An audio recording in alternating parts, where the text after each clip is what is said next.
Ah. Là, tout le monde se tait, hein. Ça rappelle le bon temps où tout le monde allait à l'église et il fallait fermer sa gueule. Il faut laisser sa tête. Il y a encore des réflexes comme ça qui restent. Hein. Il fallait laisser sa tête. On ne pouvait pas répondre au curé qui racontait des bêtises du haut de son machin. Là. C'est pour ça que j'ai pu être moi. Je ne peux plus répondre, m'en parler parce que ça me rend malade. Non, c'était une petite parenthèse, hein. Pas du vrai jardinage, mais enfin, voilà. Alors, les infos d'abord. Je rappelle qu'il y a une bibliothèque, parce qu'il y a beaucoup de nouveaux chaque fois, qu'il y a une bibliothèque gratis pour les membres. Il y a plus que 2000 livres et revues là-bas. Voilà. Il y a un livre, il suffit de planter un livre, de marquer, et on demande de ramener, de ne pas garder plus que 2 mois. Donc on peut prendre chez soi les livres, il y a du choix, il y a beaucoup de choses à faire. Là. Parce qu'après 2 mois, on oublie. On a tendance à oublier. Donc, je rappelle aussi à ceux qui l'ont oublié de ramener les livres. Hein, voilà. Donc il suffit de marquer dans le cahier, là, et puis de marquer quand on a rendu le livre, etc. Roland, Internet, une nouveauté, voilà. On s'est lancé dans le modernisme, dans la nouveauté. On est un petit peu débordé, mais Roland est là, à la barre. Vas-y, Roland. Bonjour, donc le blog de l'association Fraternité Ouvrière, overblog.com, a été créé le 21 mars au printemps. Il est bien fréquenté pour l'instant, tout se passe bien. On peut y retrouver tous les cours de Gilbert. Et même si c'était mal fréquenté, ça...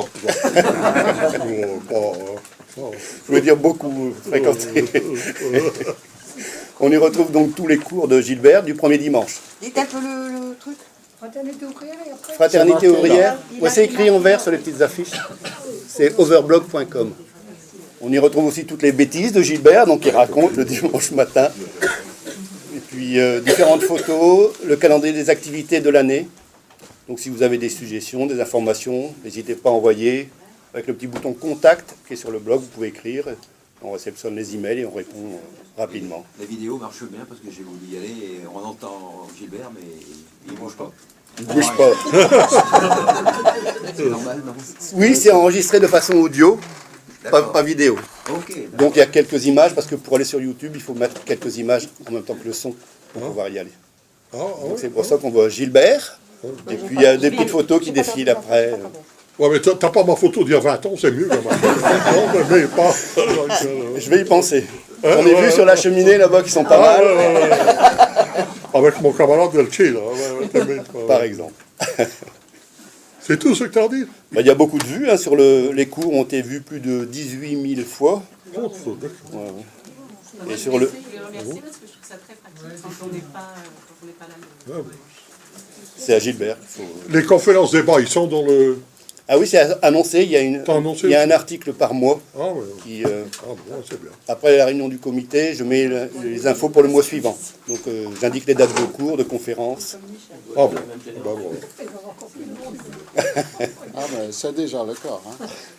Les gens, le jeudi, il y en a beaucoup qui viennent suite à ce qu'ils ont entendu. Au départ, on avait fait ça pour avoir moins de monde aux réunions.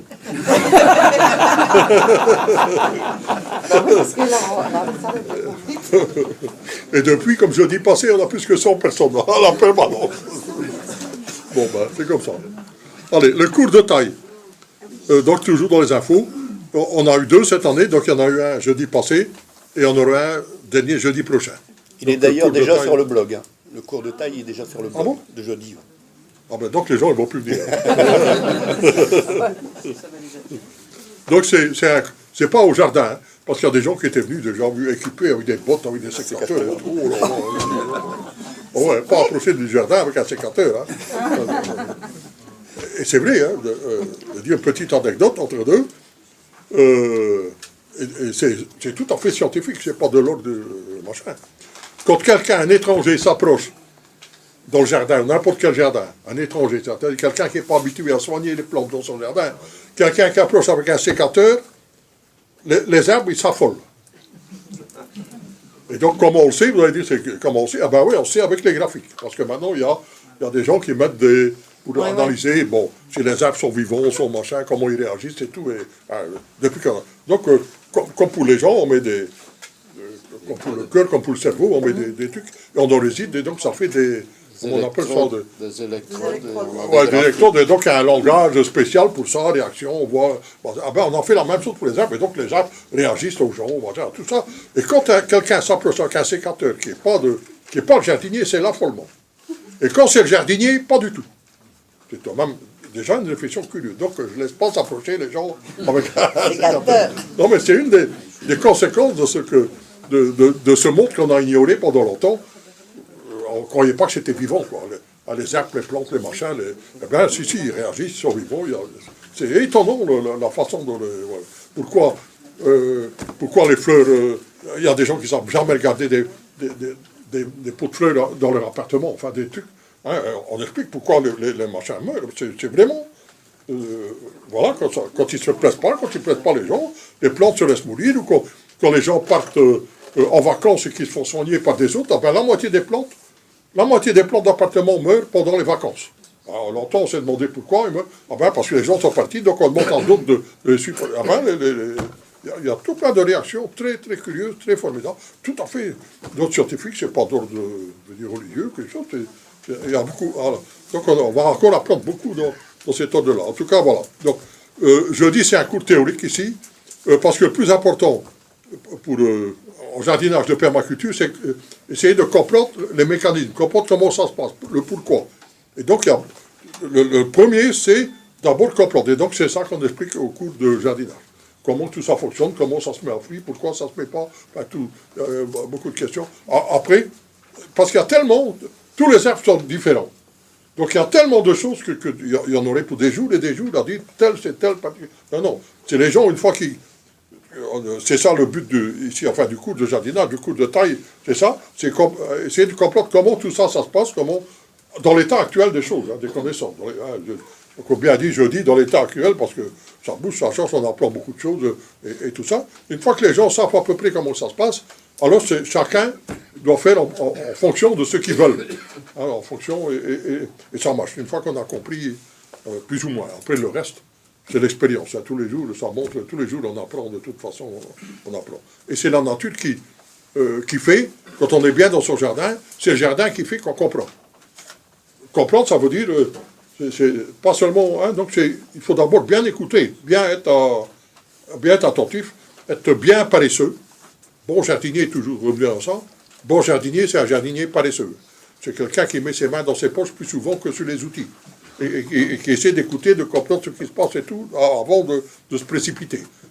Et c'est comme ça que, donc un bon jardinier, c'est d'abord un jardinier paresseux. Et un bon jardinier paresseux, il y a de moins en moins de boulot. Parce que c'est les insectes, la nature, c'est tout plein d'enfants qui font le boulot pour leur place. C'est étonnant, la nature, comment on fait. Un des exemples, par exemple, les plus frappants ces dernières années, et qui est passé maintenant, vraiment, tout le monde ne s'en remet plus en doute, c'est comment gérer les forêts. Avant, c'était tous les arbres morts, tout le bois mort, tout machin était ramassé, brûlé, c'était normalement la propreté. Maintenant, c'est exactement le contraire. Tous les arbres morts, les branches cassées, on laisse tout là, on touche plus, parce qu'on s'est aperçu qu'il y a énormément de champignons, de bactéries, d'insectes. C'est tout un cycle, et ça est absolument indispensable pour que les autres soient en bonne santé. Et depuis qu'on fait cette gestion-là, le reste des arbres est beaucoup meilleure santé qu'avant le grand nettoyage et tout ça. Donc c'est un des trucs, par exemple, voilà, attention, hein, ordre pour et tout. Suite à jeudi dernier, vous avez dit que c'était comme l'homéopathie, quand il y avait une maladie, on mettait au pied de l'arbre. C'est ça, oui. Mais quand même pas les... Parce que j'ai en ce moment une touffe avec des petits points noirs dedans. Si, les pucerons. Vous mettez ça au pied? Bien, bien sûr. Ah mais non, maintenant, là c'est encore plus simple. Ça c'est les pucerons noirs. Voilà, ce que vous décrivez, c'est les pucerons noirs.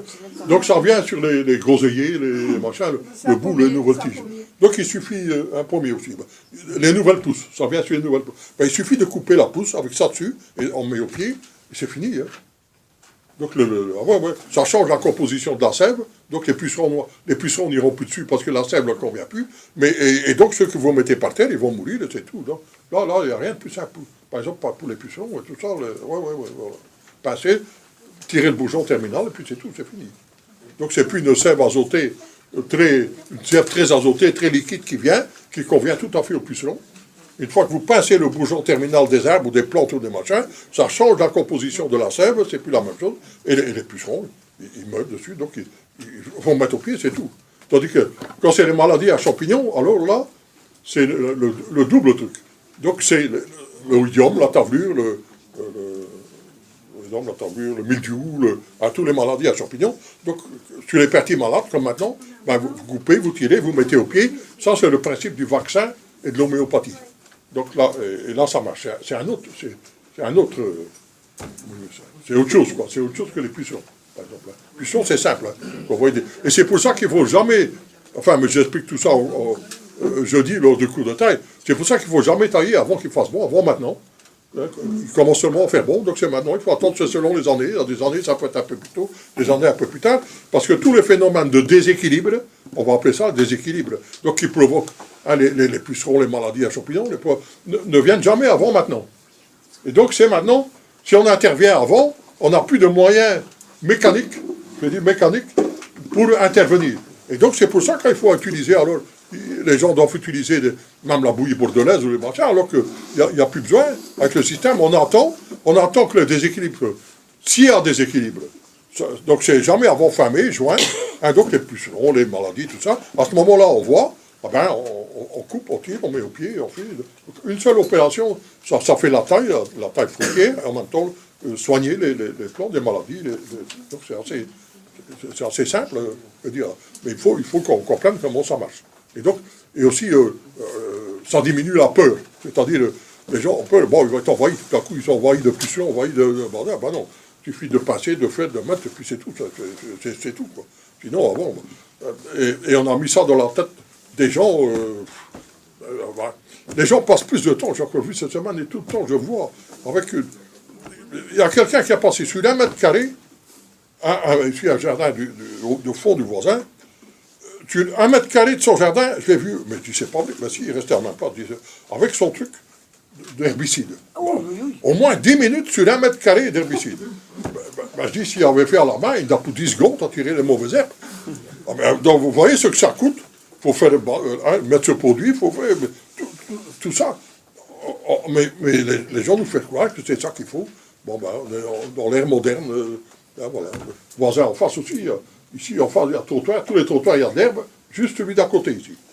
Parce qu'on lui a fait croire que sur son trottoir, et il voulait aller sur le mien, il commençait à mettre la mauvaise herbe, à mettre son produit sur le mien. Je dis, arrête, d'ailleurs, ça va être interdit. C'est déjà interdit, ça va être interdit. Donc tout ça, mais acheter un équipement, un produit, ça coûte cher et tout ça, pour désherber une paire de mètres carrés de son trottoir d'herbe. Mais donc c'est vraiment, on rend les gens cons, bêtes, vraiment, c'est incroyable quand même. Hein. Voilà, donc sortir un petit peu de tout ça. Et puis mauvaise herbe, aussi ça n'existe pas. Hein. Il n'y a rien de plus beau que quand même la verdure, le bazar. On demande des villes fleuries, mettre des fleurs, mettre des trucs, et puis et là où ça pousse, on va foutre en l'air. Et la différence entre l'herbe, parce que l'herbe, ça peut être beau, sauf dans une pelouse. Parce qu'une pelouse, on ne sait pas manger. Sauf pour les gens. Les gens qui ont des enfants, il faut bien quelquefois une pelouse. Mais enfin, l'idée de pelouse aussi, ça doit changer. Pelouse, ça veut dire tout la même herbe. Ça n'existe pas d'ailleurs. Hein. C'est encore à l'heure. Hein. Tout le gazon, c'est des dizaines de variétés différentes. Et qui doit rester petit. Alors, on vend bien sûr des engrais pour gens plus grands. Hein, renforcer. Comme ça, il faut aller plus vite avec, avec la machine pour le faire. Mais on est dans un monde de fous. Hein. Hein, la pelouse, elle doit rester petite. Donc, on vend des produits pour être belle, donc pour grandir. Et puis, après, les tracteurs pour le bordel. Hein, c'est à peine si on ne vous vend pas là, une moissonneuse batteuse pour aller faire votre pelouse. Hein. J'ai vu les derniers engins aux foires agricoles. Là. Il faut une échelle de pompier pour monter dans le tracteur. Hein. Hein, alors qu'en Wallonie, on a... je dis ça, ouais, ça c'est pour des terrains grands comme la Belgique, ça va, je dirais encore, hein, mais ils roulent avec ce tracteur, et les gens ne se rendent pas compte, ils sont en dehors du pays tout de suite. Hein. Tu roules un peu vite, t'es en dehors des frontières, hein, et avec des engins, et alors tous les fermiers, bien sûr, ceux qui peuvent se l'acheter, ils sont ruinés. Comment tu vas rembourser ça? Mais on est dans un truc de fou. Hein. On ne gagne rien, ils gagnent très peu les paysans. Hein. Ils sont oppressés à mort avec les voisins. Et on continue de vendre des engins et des trucs qui ne servent à rien. Je veux dire, allez, il y a quand même, c'est grave. Bon, pas grave. Relativement. Hein, c'est tout, voilà. Ça, c'était mon quart d'heure de... Voilà. S'il y a des gens qui veulent dire des bêtises avec moi, c'est le moment, hein. Faut en profiter, hein. Là, non. Allez, non. Moi, je voulais vous poser une question. Ouais. Pour les fleurs, ça marche de la même façon? Des pucerons sur... Ah oui. Ah oui, c'est tous les plantes, hein. Les bourgeons terminaux des plantes, c'est des tire-sèves. Donc ils tirent une sève brute, pas élaborée. Donc il faut une terre. Et la sève brute, très azotée, très sucrée, favorise les pucerons. C'est la nourriture principale des pucerons. Si vous coupez, même rien que le bourgeon terminal, on appelle le bourgeon apical tire-sève, vous désamorcez la pompe. La sève qui vient s'élabore à fur et à mesure, c'est plus une sève à botter, c'est une sève qui vient élaborer, et les pucerons meurent de faim dessus. Même s'ils sont encore là, sur la tige, il suffit, le bourgeon terminal, même les pucerons qui sont là à côté, ils vont mourir. Après, et des rosiers qui pètent leurs feuilles. Pardon? Des rosiers qui pètent Des rosiers. leurs feuilles. Ça, c'est l'oïdium, c'est le blanc. Oui. Ça, il faut mettre de l'ail au pied, sécrétion. Ouais, de l'ail. Pour combattre l'oïdium, il faut mettre de l'ail, surtout de l'ail sauvage. De l'ail des bois, l'ail des ours. Au pied, ça émet des sécrétions, et c'est le meilleur moyen pour combattre l'oïdium, par exemple des rosiers. Mais d'autres plantes aussi. Ça ne marche pas toujours à 100%. Hein. Quelquefois, ça marche à 100%, quelquefois pas. Dans la nature, tous les produits naturels. Il y a tellement de choses différentes, on n'est jamais sûr. Mais c'est ça le plus efficace, en tout cas. C'est très efficace. Moi, je dirais pour les pucerons, il ne faut pas jouer non plus au cow-boy avec les Indiens. Hein. Et il faut aussi des pucerons pour avoir tous les prédateurs des pucerons. Hein. Oui, c'est ça. Si vous les laissez 15 jours, vous allez avoir les larves de coccinelle, les cirfes et un tas d'autres choses qui vont attaquer les pucerons. Hein. C'est pour ça que je dis qu'il faut être paresseux, pas intervenir tout de suite. Parce que tant que ça ne fait pas du dégât ou des dégâts très limités, c'est bon pour l'équilibre parce que c'est la nourriture des coccinelles, des oiseaux, de tout. C'est quand ça devient un problème alors qu'il faut intervenir. Sinon, généralement, non. Et il y a toujours un décalage entre l'apparition des déséquilibres et les remèdes. Donc, même dans le jardin, hein, entre les oiseaux qui regardent les chenilles, l'apparition des pucerons et puis la venue des coccinelles, il y a toujours un décalage, le temps qui repère, tout ça. Bon, c'est pour ça qu'il faut être assez... Pas se laisser envahir, bien sûr, hein, pas se laisser dépasser, mais il faut pas paniquer devant ça. Monsieur, on fait quoi pour les limaces? Ah, ça, On les mange.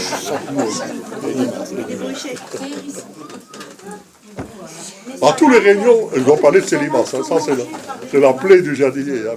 On les ramasse à la main et on les donne aux poules. C'est pas prévu dans mon programme, mais je sais, je ne marque même plus parce que je sais qu'à tous les réunions, quelqu'un il va pour les limaces. Alors, les limaces, soi-disant, c'est comme le diable pour les jardiniers, les limaces. Alors que c'est un bienfait absolu. Ah, les limaces, c'est un bienfait absolu. C'est l'animal dans le jardin qui est le plus protéiné. Protéiné, ça veut dire le plus riche. Alors, donc c'est un bienfait. Alors, à partir de cette réflexion-là, ça c'est réflexion de permaculture. Hein. Tout ce qu'on voit, à première vue, ça paraît... Non, il faut tourner et dire, comment je vais m'en servir. Comment je vais transformer un mal en bien. Vous donnez les gros idées, mais bon, c'est pas juste, mais enfin, c'est comme ça. Voilà, ces malheureuses limaces qui sont là. Premièrement, la limace, c'est un grand nettoyeur. Il mange tout ce qui pourrit, tout ce qui fait, tout ce qui est... C'est déjà ça, tout ce qui est... Mais, malheureusement, je veux dire pour nous, les limaces, ils sont plus coriaces que ça. Et une fois qu'ils ont mangé tout le pourri, ils attaquent aussi le vivant. Hein, ils ont des préférences. Bon, voilà. Mais, c'est une bonne nourriture protéinée, remplie. Alors, qu'est-ce qu'on fait avec ça? Il faut les attraper vivantes. Pourquoi? Attraper vivantes? Parce que c'est une nourriture formidable pour les humains. Je dis tout de suite. Comme il y a beaucoup de Français dans la salle, les Français adorent les escargots. Je rappelle que la limace, c'est simplement un escargot, c'est simplement une limace avec une maison dessus. Mais dans la tête, on ne va pas manger des limaces alors qu'on mange des escargots. C'est juste la même chose. Hein. Bon. Après, on fait du sirop de limace qui, en pharmacie, coûte horriblement cher. Hein. On fait des sirops de limace qui est un sirop formidable avant l'hiver pour lutter contre les grippes et les rhumes et tout. Et c'est vrai, on fait un sirop de limace. Donc, il y a d'abord ça pour les humains. Donc, c'est déjà On peut déjà s'en servir à tout ça. Si on ne veut pas, je veux dire, celui qui sait les manger comme ça, il n'est pas obligé de Les faire... blocs comme les œufs. Admettons qu'on ne les mange pas comme ça. Alors, pour avoir les propriétés des limaces, qu'est-ce qu'il faut faire? C'est la même chose que pour les plantes dans le jardin, certaines mauvaises herbes, certains trucs qui sont comestibles, mais qui ne sont pas bonnes. Hein, comme, La renoncule. la renoncule, par exemple, voilà. La renoncule est une plante qui contient des oligo-éléments incroyables, et les plus rares. Or, argent, platine et tout ça. Et c'est une plante comestible, hein, la renoncule et le machin. Mais, pour manger, c'est pas très bon. Alors, comment on fait? Il y a les poules, il y a les canards, il y a les oies. Alors, on donne ces plantes aux poules, aux canards, aux oies. Les limaces, il faut les avoir vivantes, on les donne aux poules, ils raffolent de ça. Au début, ils sont un peu curieux. Après, quand on les donne, c'est parti, c'est avalé et tout ça. Donc, c'est une bonne nourriture vivante pour les poules, les canards. Le tout, c'est les attraper vivantes et qu'ils s'emmerdent plus dans le jardin. Alors, c'est Ignace ici qui a trouvé le premier. Après, il y a beaucoup de formules, mais je trouve une des meilleures et une des plus simples, c'est les sons de céréales. Et surtout le son de seigle. Mais aussi les farines. Quand on ne trouve pas le son, il n'est pas toujours facile de trouver le son de seigle, mais on peut trouver la farine, les farines de céréales, mais c'est les sons les plus. Donc c'est des appâts. Donc par exemple, le son de seigle, les farines de céréales, pour les limaces, c'est comme une baraque à frites pour les Belges. Donc ça les attire, donc l'odeur du son et tout ça, un Belge quand il passe devant, il sent une baraque à frites de loin, il ne sait pas, ils sont tout contents. Ah ben pour les limaces, c'est même. Donc il faut mettre dans le jardin, par-ci par-là, une petite cuillère de son pour les groupir. Du film, hein, groupir. Hein. Donc ils vont venir. Là, alors, mais il y a un autre problème, c'est que quand il y a concentration de quelque chose, il y a le prédateur qui vient. Là où il y a beaucoup de pucerons, il vient les coccinelles, là, il y a toujours comme ça. Alors, pour que les limaces ils restent là, et pour notre bien-être à nous, enfin, je veux dire, pour pas avoir beaucoup de boulot, il faut couvrir avec comme ça, avec une vieille casserole, un seau, n'importe quoi, jusque, je veux dire, un demi-centimètre, que les limaces, il y a juste les limaces qui peuvent passer, mais que les oiseaux, les autres, ils ne savent pas arriver. Donc, avec ça, avec cette couverture, les limaces vont se sentir en sécurité. Donc, ils sont venus appâter par ça, ils vont rester parce qu'ils sont protégés. Alors, il suffit de relever ces pièges, quand on veut, tous les jours, tous les 2 jours. On va relever, et on aura les limaces vivantes qui auront mangé ça. Alors, il suffit de les donner à manger aux poules, j'allais dire aux lapins. Les poules, les oies, les canards, et tout ça. Alors, si on n'a pas de poules... et donc, on aura les propriétés, en mangeant les œufs, on aura les propriétés des plantes et des limaces et de tout ça. Et en tout cas, une fameuse économie, hein, parce que la nourriture pour poules et tout ça, si vous avez des limaces, c'est bon. Si vous n'avez pas ça, ben, il faut les tuer alors, et les mettre dans le purin végétal, ou bien tuer, laisser sur place, ça devient un bon engrais. Voilà pour le... Si on en fait tout, un peu des limaces. Dans les granulés qui vendent dans le commerce, c'est du son de seigle qu'il y a, plus des poisons.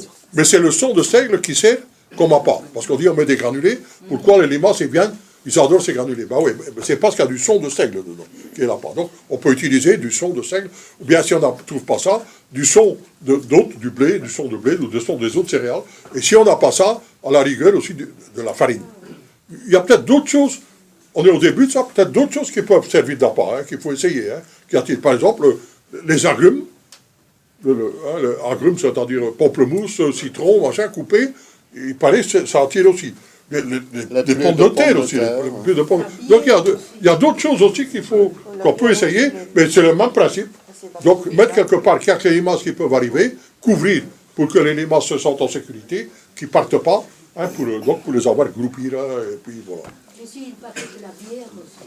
Ah ouais, mais la bière, ça c'est autre chose. Ça s'évapore. Ça, si vous voulez, comment je vais dire, là c'est encourager l'alcoolémie. On ne peut pas encourager l'alcoolémie. Même pour les limaces. Ouais, c'est sûr, ça attire beaucoup. Vous mettez de la bière, mais vous allez voir le nombre d'oiseaux et d'insectes qui sont attirés par la bière dans le jardin. C'est incroyable. Hein? Alors, vous voyez moi, quand j'ai commencé avec ça, j'ai commencé aussi. Alors, le lendemain, vous avez vu ça, les oiseaux, comment ils étaient. Les caprioles qui venaient dans le jardin. Hein? Et ils étaient bourrés, hein, tous les oiseaux, ils étaient potins. Et alors, d'autres, c'est plus grave. Les oiseaux, ça va encore et encore. Les oiseaux sont vite morts, parce qu'ils ne supportent pas beaucoup l'alcool. Hein, un petit peu la bière. Mais vous piégez alors les carabes, vous piégez les perce-oreilles énormément, pas seulement les limaces. Et ça, c'est malheureux. Hein. Quand on met des pièges, il faut toujours, je veux dire, piéger ceux qu'on veut piéger et pas autre chose. Hein. Hein, par exemple, on peut très bien piéger beaucoup d'affaires, beaucoup d'insectes, beaucoup de pucerons avec du glu. J'entends encore des gens qui mettent de la glu, des pièges, des cartons jaunes avec de la glu, ou bien sur les troncs des arbres. Oui, mais on piège les coccinelles, on piège tous les insectes. Hein. On ne piège pas seulement ceux qu'on veut piéger. Alors, c'est ça qu'il faut toujours faire attention, pas utiliser. Alors, par exemple, pour les panneaux pour les pucerons, surtout pour les mouches blanches, là, les aleraudes. Hein, quelquefois, ça fait du dégât. Il y a des années, ça fait du dégât. C'est une mouche blanche, comme ça peut faire beaucoup de dégâts. Et d'autres choses aussi. Alors, ce qu'on peut faire, c'est mettre des panneaux peints en jaune canari. C'est la couleur qui attire le plus les insectes. Donc, jaune canari, des panneaux jaune canari. Donc, ils vont venir sur ces couleurs. Et au lieu de mettre du glu, ou bien de la colle, ou quelque chose qui piège tout, on met de l'huile, de la vieille graisse à frite, de l'huile, quelque chose. Alors, les mouches, les aleraudes, les machins, ils vont venir dedans, ils vont être piégés. Eux, ils vont plus savoir s'en sortir. Tandis que les insectes, même les coccinelles, eux, ils s'en sortent de ça. Ils ne vont pas mourir, ils ne vont pas rester collés. Donc ça, c'est un bon moyen. Par exemple, dans les gens qui sont embêtés dans les serres avec les aleraudes, cette mouche blanche, ça peut faire beaucoup de dégâts. Mais mettre juste des panneaux de couleur jaune avec de la graisse, quelque chose qui fait qu'ils restent surtout qu'ils sont dedans, ils restent emprisonnés. Quand vous avez une plante, souvent, quand vous avez déjà un équilibre qui s'est fait, mais il y a une plante que vous voyez qu'elle est mangée. Ben, le soir, vous sortez avec votre lampe de poche, quand il fait noir, vous allez ramasser 5-6 limaces, donc vous avez fait le plus gros en 3 minutes de temps. C'est courageux pour sortir, hein, le soir et le matin. Hein. Moi, je ne peux pas. Mon syndicat m'interdit de sortir après telle heure et me lever trop tôt. Hein, les panneaux jaunes, moi j'allais justement mettre ça cet après-midi dans le cerisier parce que pour éviter d'avoir les petits verres là, dans chaque cerisier. Ah ouais, ça c'est déjà donc je ne un peux peu plus tard. mettre la glu, là, je dois mettre de l'huile.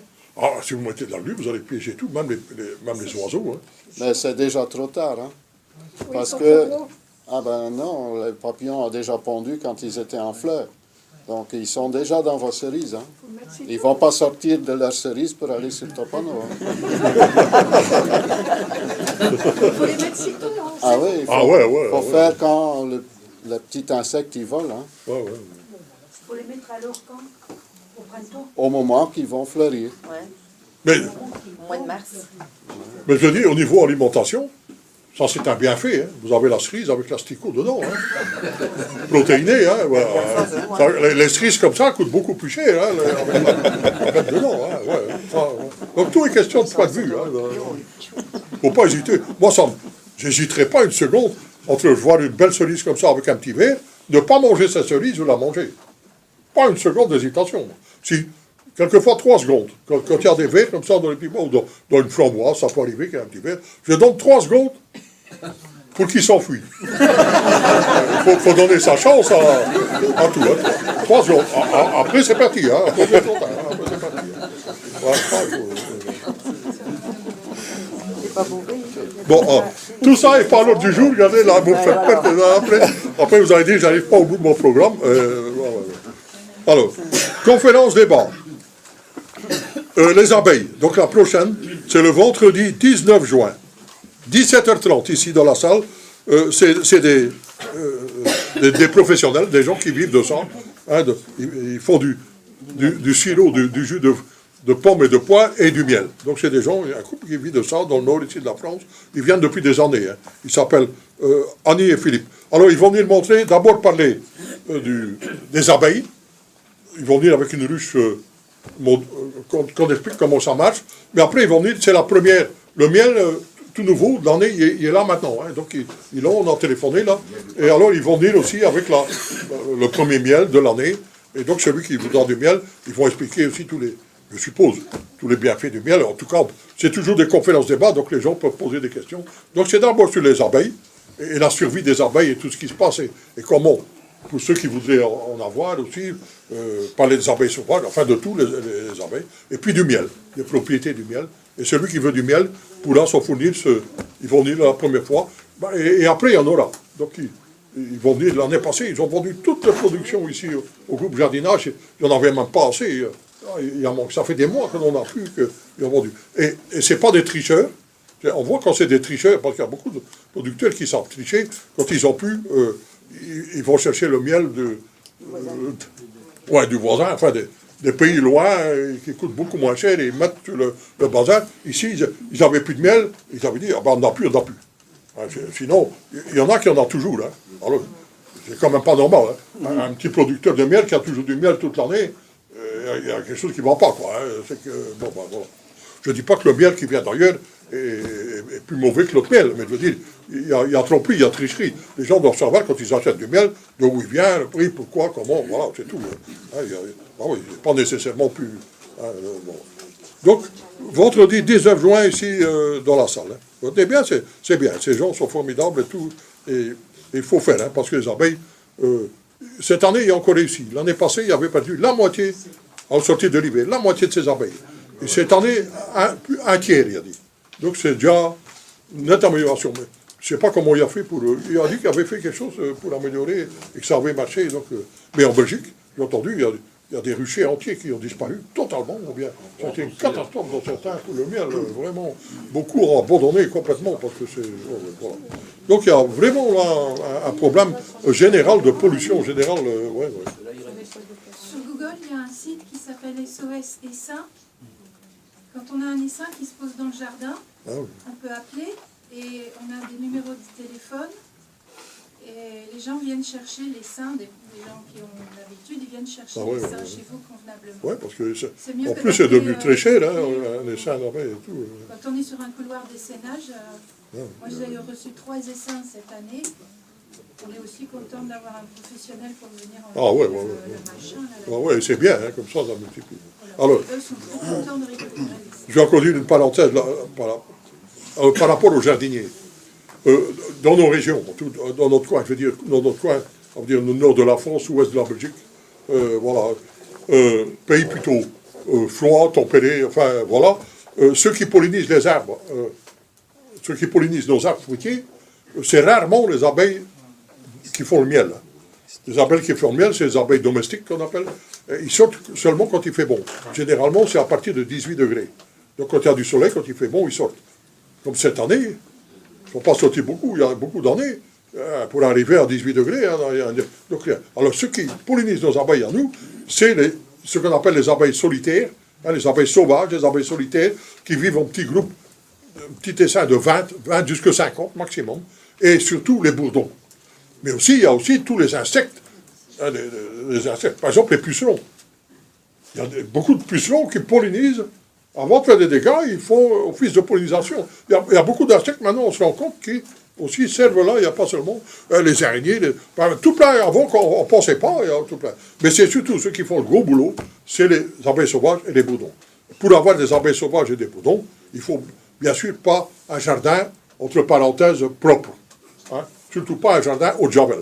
Un jardin au javel, voulez-vous qu'ils se reproduisent, voulez-vous qu'ils vont, je veux dire, les babettes, la faune, le bazar, tout. Il n'y a rien pour se cacher, il n'y a plus de...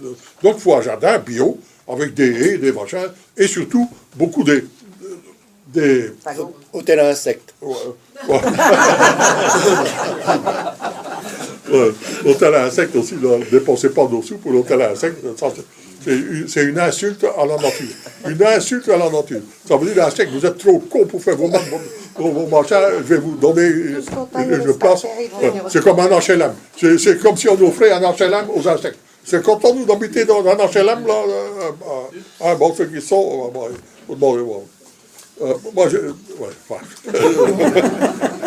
Et tas de bois. Je sais, moi, parce que quand j'étais jeune, j'étais caleur, puis j'étais mécanique. J'étais caleur et j'ai été, comme les premiers HLM qu'il y avait dans le nord de la France, là, on a été mettre les carreaux dans les bordels. Et quand on les mettait, on disait, mais c'est pas possible de faire un boulot comme ça. Dans 1 an, 2 ans, tout est fou, mort. Et ça s'est passé comme ça. On trouvait des gens dégueulasses de faire. En le mettant, on savait déjà que ça allait se dégrader tout seul, tellement les matériaux étaient mauvais, ce qu'on devait faire était dégueulasse. Et tout. D'ailleurs, on était écœurés. Donc, ça s'est passé comme ça. Bon, voilà. Donc, non, c'est pas ça que je veux dire. Donc, des tas de bois, des tas dans son jardin, des tas de déchets, entre parenthèses, les coupes les tailles des arbres, les troncs, les machins, les cannes de topinambour, de maïs, de tout ce qui est un peu, tout ça, mettre tout ça ensemble, fait des gros mots, par-ci, par-là, dans son jardin, là, il n'y a pas de problème, les insectes, tous les insectes vont venir, c'est des refuges pour les grenouilles, les crapauds, les hérissons, les oiseaux, et surtout pour les bourdons, les abeilles sauvages et tout ça. Donc il faut dans son jardin absolument indispensable. Même si le reste, je veux dire, reste propre, entre parenthèses, qu'on n'a pas, il faut quand même prévoir comme ça des tas, et je vous assure, observez. C'est absolument incroyable de rester devant un tas, qu'on a mis un tas de bois, de trucs comme ça, et de rester tranquille, observer la vie qui se passe là-dedans. Les oiseaux, les insectes qui rentrent, c'est absolument fabuleux. Mais d'ailleurs, pour les oiseaux aussi, c'est la même chose. Si on va dans son jardin ou de machin, et qu'on reste assis, il faut un peu de patience, 5 minutes, 10 minutes, pas de bruit, rien, vous allez voir la vie de votre jardin, c'est incroyable, hein. Le nombre d'oiseaux, de tout qui vient. La vie, alors que quand on passe, quand on fait, qu'on ne s'arrête jamais, on ne voit rien. Hein, voilà. Donc il faut un endroit dans son jardin, donc pas seulement les fagots, les trucs, mais aussi des endroits où on peut s'asseoir. Hein, je dis ça parce qu'avant, je ne le faisais pas non plus. Donc on apprend tous les jours. Voilà. C'est ma fille qui a dit qu'il faut faire absolument un endroit où on peut s'asseoir. Avant, j'en avais jamais le temps. Mais je trouve que c'est absolument indispensable, elle a raison, alors qu'elle n'aime pas du tout le jardinage. Hein. Donc j'ai dû sacrifier là, une vingtaine d'arbres. Oh, c'est comme si on me tirait une côte. Hein, mais maintenant, je suis très tranquille d'avoir dans les lacs.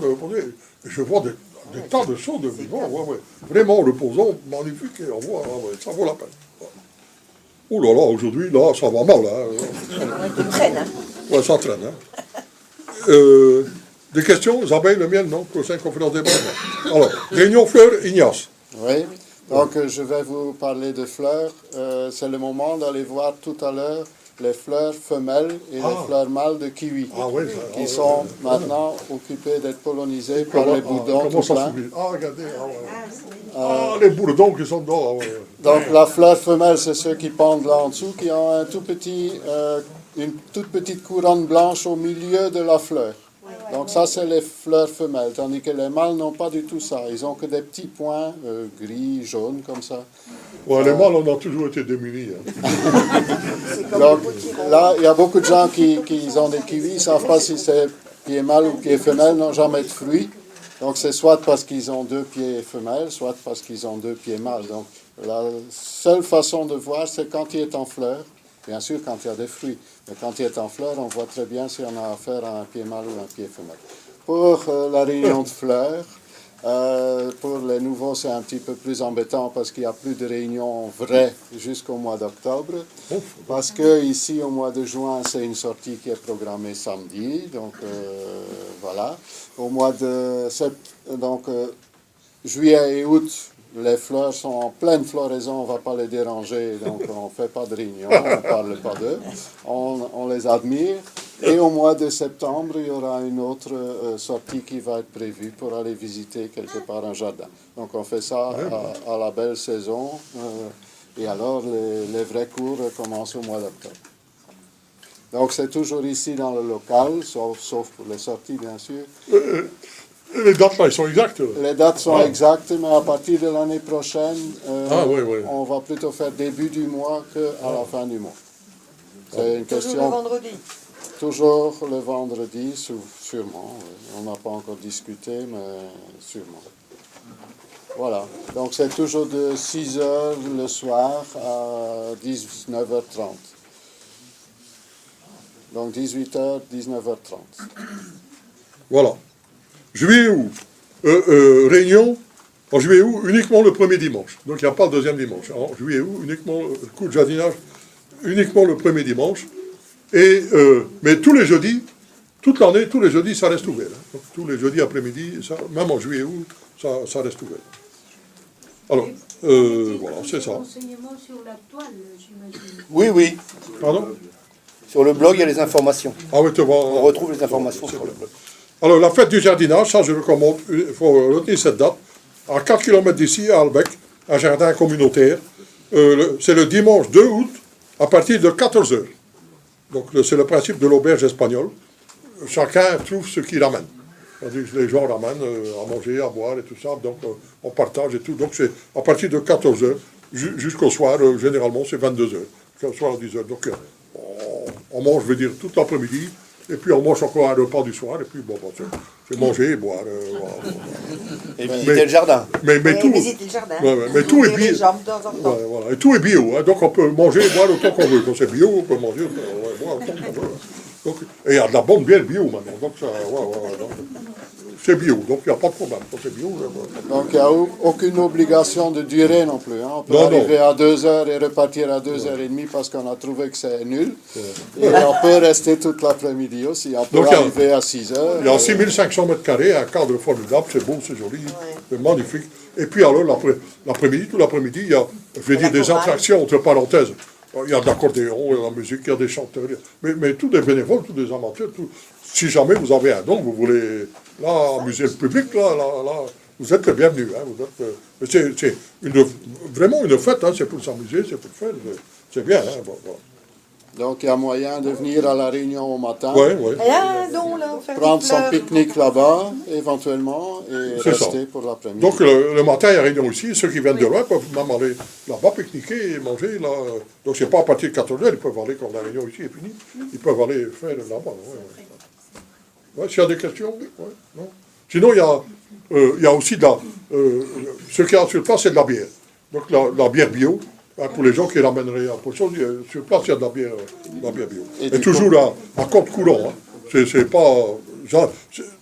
tout ce qu'on fait, soit c'est gratuit, soit c'est pas pour gagner des sous. Donc quand on met... si on met de la bière ici, par exemple, je vais dire, c'est pour que les gens... c'est pour... comment je dis ça? Abreuver les gens qui ont soif. Donc c'est pas pour gagner des sous. Donc c'est toujours le prix coûtant. C'est pour ça. Hein. Donc là... Voilà.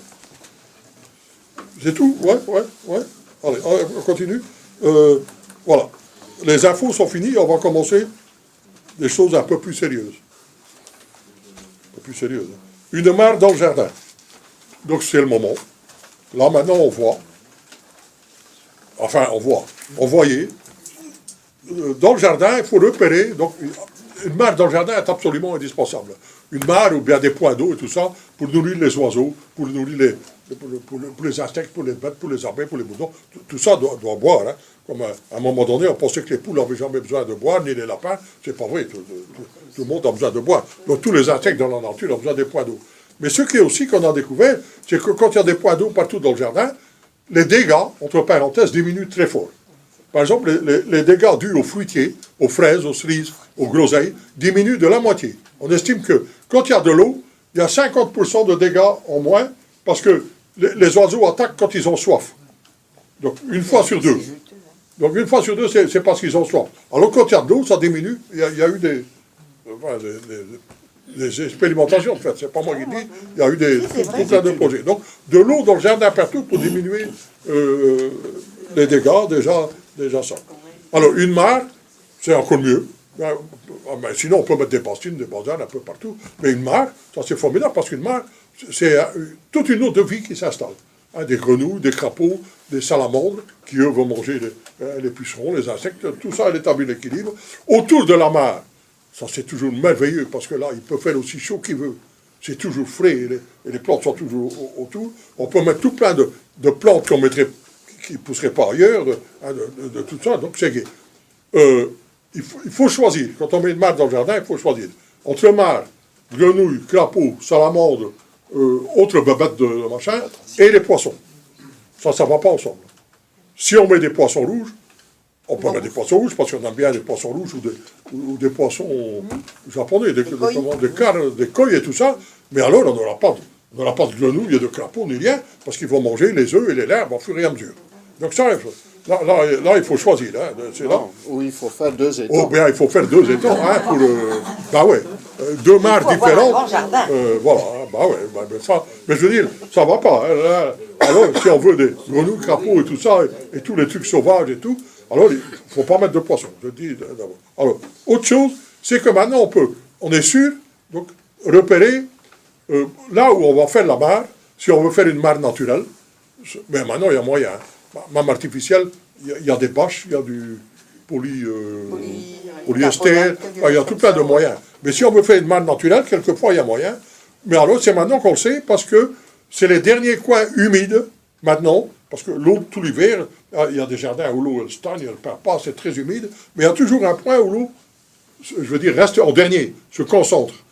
Là où maintenant, il y aurait encore une terre très humide, de l'eau qui reste, c'est là qu'on a beaucoup de chances de creuser et qu'on ne doit pas mettre de bâche, de rien du tout, que ça va faire une mare naturelle.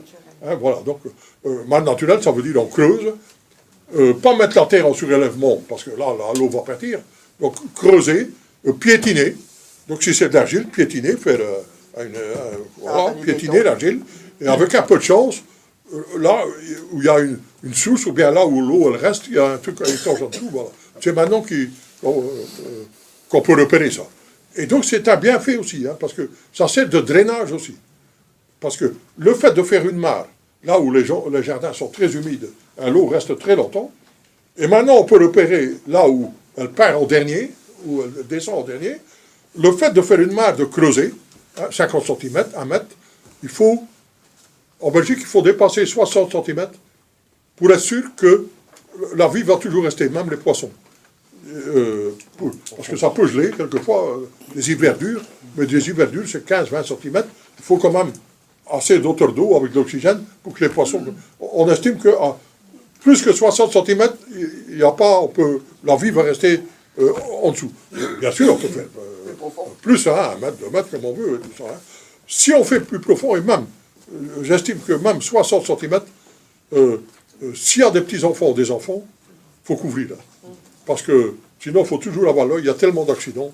Il faut vraiment faire attention. Parce que ça, c'est... Hein, voilà. Moi, je l'ai fait tout de suite tellement. J'ai des enfants, des petits-enfants, mais aussi des voisins. J'aurais dû toujours rester à côté de la mare. J'ai eu quelques ennuis plusieurs fois. Bouffe de mes petits-enfants qui plongeaient dedans. Hein, qui étaient, bien sûr, hein, toujours. Hein, mais tout celui qui a des enfants, il sait ça. C'est impossible de contrôler 24 heures sur 24. Donc, il faut... Et je vous assure que mettre un grillage, choisir la couleur vert, un truc au-dessus, après avec les plantes et tout, ça se voit même pas. Ça. Et on est quand même plus sûr. Hein, donc il faut parce que même avec un peu d'eau, les enfants, ça peut être dangereux. Donc voilà. C'est peut-être un peu moins bon, mais encore un peu moins saisi, mais faut tout de même le faire. Mais il y a un truc tout simple aussi pour les enfants, c'est que les bords de l'étang, sur ça de large, il y a de l'eau que sur 10, 15, 20 cm. Donc si jamais l'enfant tombe ou quoi, il tombe dans 10 cm d'eau.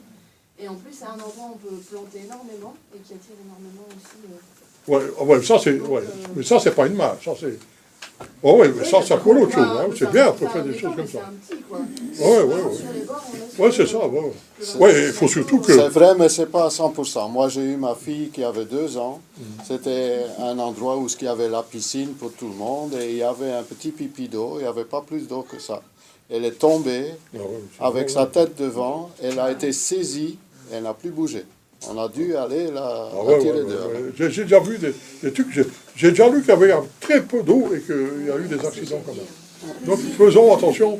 Enfin, il faut réfléchir. Ouais. Avec une mare, on a des moustiques. Non. Ah, non. S'il y a une mare avec des poissons vont manger les moustiques. S'il y a une mare avec des grenouilles, des crapauds, ils vont manger les moustiques après en mesure. Ah non, c'est plutôt même le contraire. Ah non, si c'est une vraie mare, c'est plutôt le contraire. Les moustiques n'ont aucune chance. Les moustiques ont beaucoup de chance dans des flaques d'eau, dans des bazins, dans des trucs humides. Pas dans des mares, non, ils sont mangés à fur et à mesure. Non. Dans les bidons qu'on met pour dans les bidons, dans tout plein d'affaires, mais pas... Voilà. Alors, qu'est-ce que je veux dire pour une mare? On va aller dedans. Donc voilà, donc ça, on creuse, ce que je disais, donc le fait de creuser, de faire, et même donc selon si le jardin est très humide, hein, que l'eau ne descend pas, qu'il faut attendre longtemps pour faire les cultures, il faut alors le mettre un peu plus profond, alors, là, 1 mètre, 1 mètre 50, et ça va faire drainage. Tout doucement, et donc ça existe déjà, parce que les canaux qui vont à ce point-là, ils vont drainer, et ailleurs, la terre va sécher beaucoup plus vite. Donc c'est un bienfait à tous les niveaux. Alors, grosse taille. Grosse taille, je n'ai pas dit autre chose. Chaud et sec, que je vous ai marqué ici. Mélanger les coups. Ah ouais, les grosses tailles, ouais, c'est ça. Chaud, pour les grosses tailles, les gens qui veulent rabattre les arbres qui ont dans leur jardin, parce que leur jardin est trop petit et les arbres sont devenus trop grands. En général, c'est les deux ensemble. Ça va ensemble.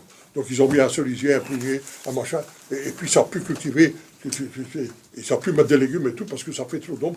Et alors, ils voudraient bien même ne pas abattre, parce qu'ils aiment bien le cerisier, le prunier qu'ils ont mis, je sais pas moi, le noyer, le truc, voilà. Alors, mais il y a moyen de s'en sortir, en rabattant l'arbre, pas laisser pousser, rabattre, ne laisser, je veux dire, jusqu'entre 3 mètres et 4 mètres, tous les branches, enfin, à partir de 2 mètres, mais jusque, disons, 4 mètres, ça peut aller, mais 3 mètres, 4 mètres, tous les branches horizontales. Pour ça, il faut couper les grosses branches qui sont parties.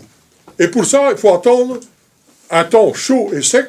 Et généralement, temps chaud et sec, la meilleure façon, c'est juillet-août.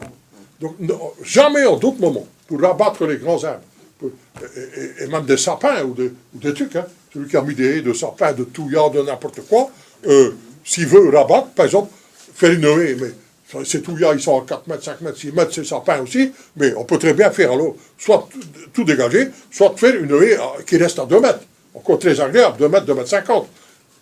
Donc il faut tout rabattre, tout couper.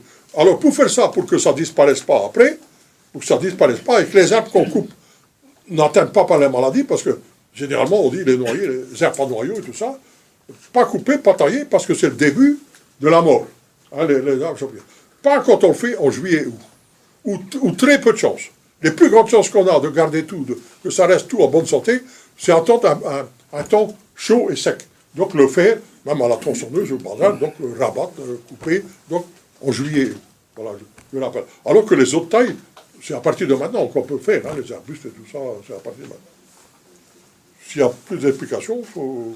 Non, c'est clair? Ouais, Donc, il ne faut même pas cicatriser ni rien. Tous les tailles qu'on fait, tous les coupes qu'on fait à partir de maintenant, quand il fait bon, il n'y a pas besoin de l'enduit après. Et ça aussi, les grosses tailles, en juillet et août, il n'y a pas besoin, ça cicatrise tout seul. Il y a toujours des accidents. Que l'arbre, après, c'est le début, les champignons se mettent dedans, surtout pour les herbes à noyaux. Mais ça, même en faisant rien, ça arrive aussi. Hein, il y a des plaies naturelles, et voilà, que ça se met. Oui, Oui, bonjour. On parle de taille, tailler les kiwis. Ouais. C'est à quelle période Ben, on ne parle pas de taille, on parle des grandes tailles maintenant. Mais tailler les kiwis, il n'y a pas de taille. Normalement. Oui, mais il faut les mener quand même, parce que sinon c'est... Oui, ben, c'est les mener, c'est tout. Ouais, c'est bien le mot. On les mène là. Au plus il y a de la place, au plus c'est loin, au plus c'est long, au moins il y a de taille, au mieux qu'ils se portent. Donc le principe de la taille des kiwis, c'est les faire aller, c'est faire le circuit le plus long possible. Au plus c'est long, au plus les fruits vont être beaux et au plus il y en aura. C'est la même chose que pour la vigne, en somme. Hein. Tous les arbres, machin, mais surtout pour le kiwi. Donc il faut trouver le moyen pour lui faire pour le faire grimper haut, dans un arbre, tout, machin, ou bien faire une gloriette, une cabane de jardin, le faire toute la tour, ou bien alors des câbles, des fils, et faire le tour, le maximum. Donc, couper le moins possible. Comme les poiriers. Juste. En palier. Ah non, pas du tout. Quelqu'un m'a dit comme les poiriers. C'est moi, comme les poiriers en Ah palier. non. Moi, j'ai vu ça en Dordogne. Ah ouais. Non, c'est pas du tout la même chose.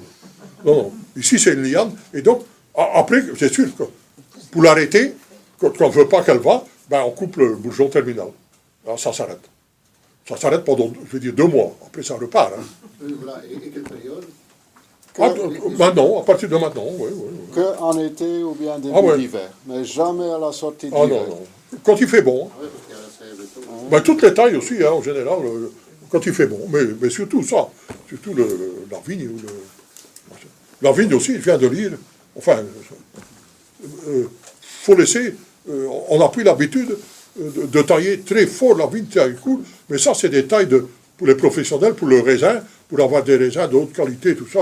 Mais l'amateur n'a pas intérêt à faire ça. L'amateur a intérêt à avoir beaucoup de grappes, beaucoup de machins, le raisin de table et tout ça pour le manger. Et il y a intérêt à laisser le plus... Il y a des pays où on laisse monter dans les arbres, faire c'est là qu'il y a plus de production et les plus beaux raisins, c'est de les laisser le plus possible, le plus haut possible. Et tout ça. Et d'ailleurs, c'est curieux parce que le noyer, par exemple le noyer, je supporte rien. Hein. Le noyer est un arbre agressif. Agressif, mais vraiment de toutes les formes. Hein. Par ses racines, mais aussi par son bois, par ses feuilles. Il est agressif, c'est-à-dire il émet des sécrétions ou bien des radiations qui ne laissent rien vivre autour de lui. Sauf avec la vigne. Enfin, sauf, jusque maintenant. Tout à coup, la vigne, elle va dedans, la vigne se porte comme un charme. Et pas de maladie, rien. Il y a encore beaucoup de choses à découvrir dans la nature, des choses curieuses. Par exemple, là, une vigne au pied d'un noyer. Mais il faut essayer. Hein. Permaculture, ça veut dire qu'il faut essayer de faire. Mais aussi le moins, pas de taille, le moins de taille possible. Voilà, ça c'est en principe. Chacun après, il doit... Il faut acheter un drone alors pour aller la cueillir. Bah ouais. Ça c'est le problème. Donc on doit planter un kiwi à côté d'un cerisier, par exemple. Un quoi? Un kiwi, à côté Un kiwi, Oui, à côté d'un cerisier. d'un cerisier. Oui, Pour qu'il puisse monter. Pour qui? pour qu'il monte. Ah, mais dans n'importe... Il n'y a pas trop d'ombre. Ah non, pour le kiwi, non. Non, le kiwi c'est une plante de mi-ombre. Le cerisier, il sera... Vous dites non. Ouais, mais non, les cerises sont déjà petits quand le kiwi va... Ouais, mais il va pas survivre, hein, le cerisier. Je pense. Il va être envahi. Bon, Quand on voit ici, c'est vrai que... bon, il faut essayer. Voilà. C'est comme ça, Mais moi, il y a des kiwis au pied des pommiers, au pied de certains, et je vois que ça marche bien. Hein. J'ai des kiwis plus tard, et puis des pommes avant. Il faut essayer. Comme dans tout, il y a des choses qui paraissent aberrantes au départ, et puis après que ça marche bien. Pardon? Pour un pommier aussi. Ah ben, les kiwis, c'est une plante grimpante, il faut mettre au pied d'un... On peut mettre au pied d'un arbre, d'un mur, de n'importe quoi. Il va... rien ne l'arrête. Le tout, c'est de voir, de surveiller que le kiwi, comme il dit Ignace, ne tue pas l'arbre sur lequel on l'a mis. Mais moi, j'ai fait ça jusqu'à maintenant, non. Je trouve que ça va, ça c'est bien. Mais il faut toujours... on n'est jamais sûr à l'avance. Il faut toujours le garder, surveiller. Hein, ouais. Alors, donc voilà pour les grosses tailles, je dis. Les autres, on peut commencer les tailles de tous les... Alors, quoi encore? Culture des tomates. Oh là, on rentre dans le truc. C'est là où il y a le plus de tabous. Là, je m'aventure sur un terrain miné. Là, vraiment, un terrain très dangereux, très dangereux.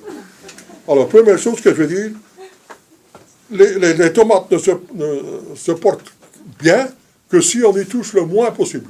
Bon, ça, c'est déjà la guerre avec beaucoup de gens. Mais quelquefois, ça dépend ce qu'on veut.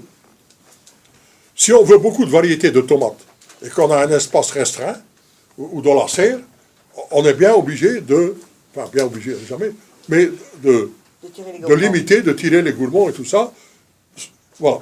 Si on met une tomate tous les 50 et 60 cm, voilà, on est obligé d'enlever les gourmands, de faire un peu de lumière, sinon il n'y aurait pas assez de lumière. Mais ce n'est pas pour la santé de la tomate, c'est pour avoir... de celui qui veut plus de variété, sur un espace restreint, 50, là, il est obligé de faire de l'air, de la lumière. L'idéal, ce serait de mettre sur 1 mètre.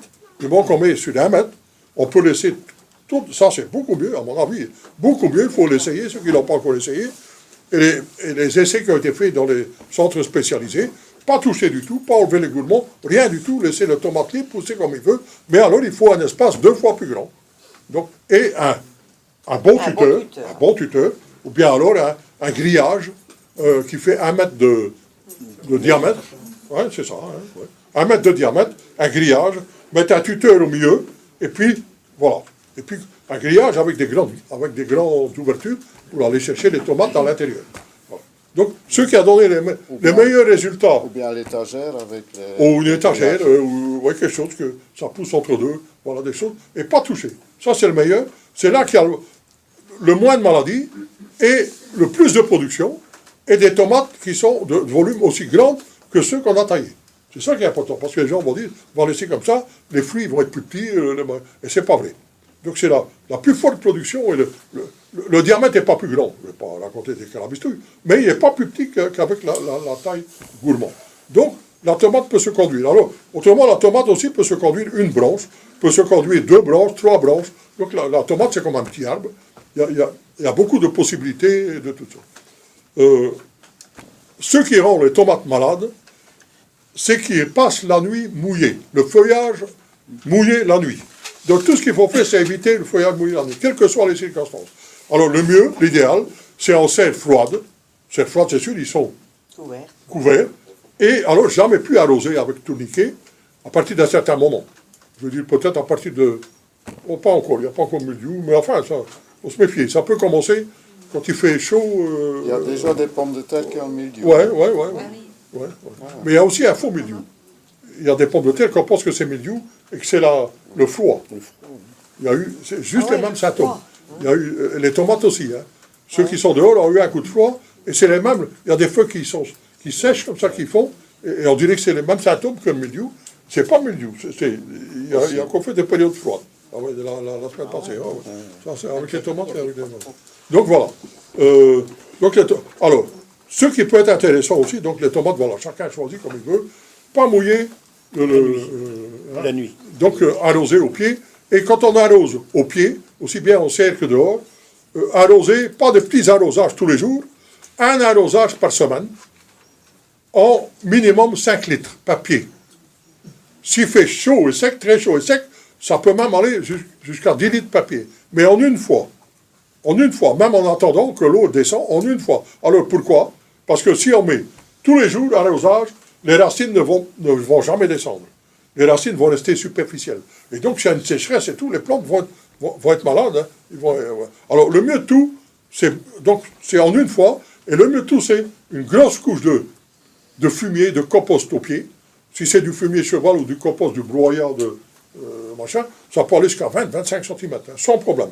Et donc, on arrose là-dessus, et donc ça maintient aussi la terre humide. Il faut arroser moins, mais quand on arrose, il faut arroser en une fois beaucoup, pour que l'eau descende, et que les racines, alors, quand ils commencent à faire sec, vont descendre aussi pour aller chercher l'eau. Hein, ça rend les plantes tomates beaucoup moins... Alors, les gourmands, celui qui veut, même l'une ou l'autre méthode, hein, du coup, tailler, pas tailler, tout ça, les gourmands. Donc les gourmands, c'est ceux qui poussent entre la tige et le machin, donc il vient en l'aisselle des feuilles, on appelle l'aisselle, donc entre la tige et les feuilles, il y a des gourmands qui passent, c'est ça qu'on tire d'ailleurs, quand on fait la taille, on tire les gourmands. Les gourmands peuvent se boutuler facilement, très facilement. Mais c'est un grand avantage, c'est que par exemple, vous avez déjà, celui qui veut faire la taille, va commencer la taille bientôt, ou bien il a déjà commencé, ah ben les gourmands, là, hop, tout à coup, on met 5 ou 10 cm en terre, donc, ou en pot, et puis ça va repartir, et puis avec ça, avec les gourmands des plantes qu'on a là, on a des chances d'avoir des tomates jusqu'à Noël. En serre. Ah, même en pleine terre, il faut alors un voile de forçage. Mais en serre, froid jusqu'à Noël. Ah ouais, donc, si on fait les conditions dehors aussi. Hein. Donc c'est très intéressant parce que ces boutures sont beaucoup plus costauds que les plantes mères. Ce qui est curieux. Mais enfin, c'est curieux dans un sens, c'est parce qu'ils sont beaucoup plus durs, ils ont dû faire leurs racines, ils sont déjà habitués à la terre, au climat et tout ça, donc ils ont un avantage sur les tomates qui sont là. Et souvent, alors, ils se mettent à un moment, à venir grand, tout ça, à un moment où il y a moins de mildiou. Enfin, il y a tout plein de circonstances comme ça, mais on a vu que les rejetons, là, les stolons, donnaient. Voilà. En tout cas, et aussi pour multiplier les variétés rares. Donc vous avez une tomate, vous avez un plant, parce que c'est rare et tout, vous les multipliez, et ben voilà, là, il faut tirer comment on appelle, les rejetons, là, les gourmands. Les gourmands, et puis bouffe, vous multipliez. Est-ce que j'étais clair ou pas clair? Il faut dire, hein, si c'est pas clair. Mais ça pousse, vraiment, les boutures, ça rate jamais. Hein. C'est une facilité incroyable. Il n'y a rien d'autre à faire qu'à les mettre comme ça, et puis c'est parti.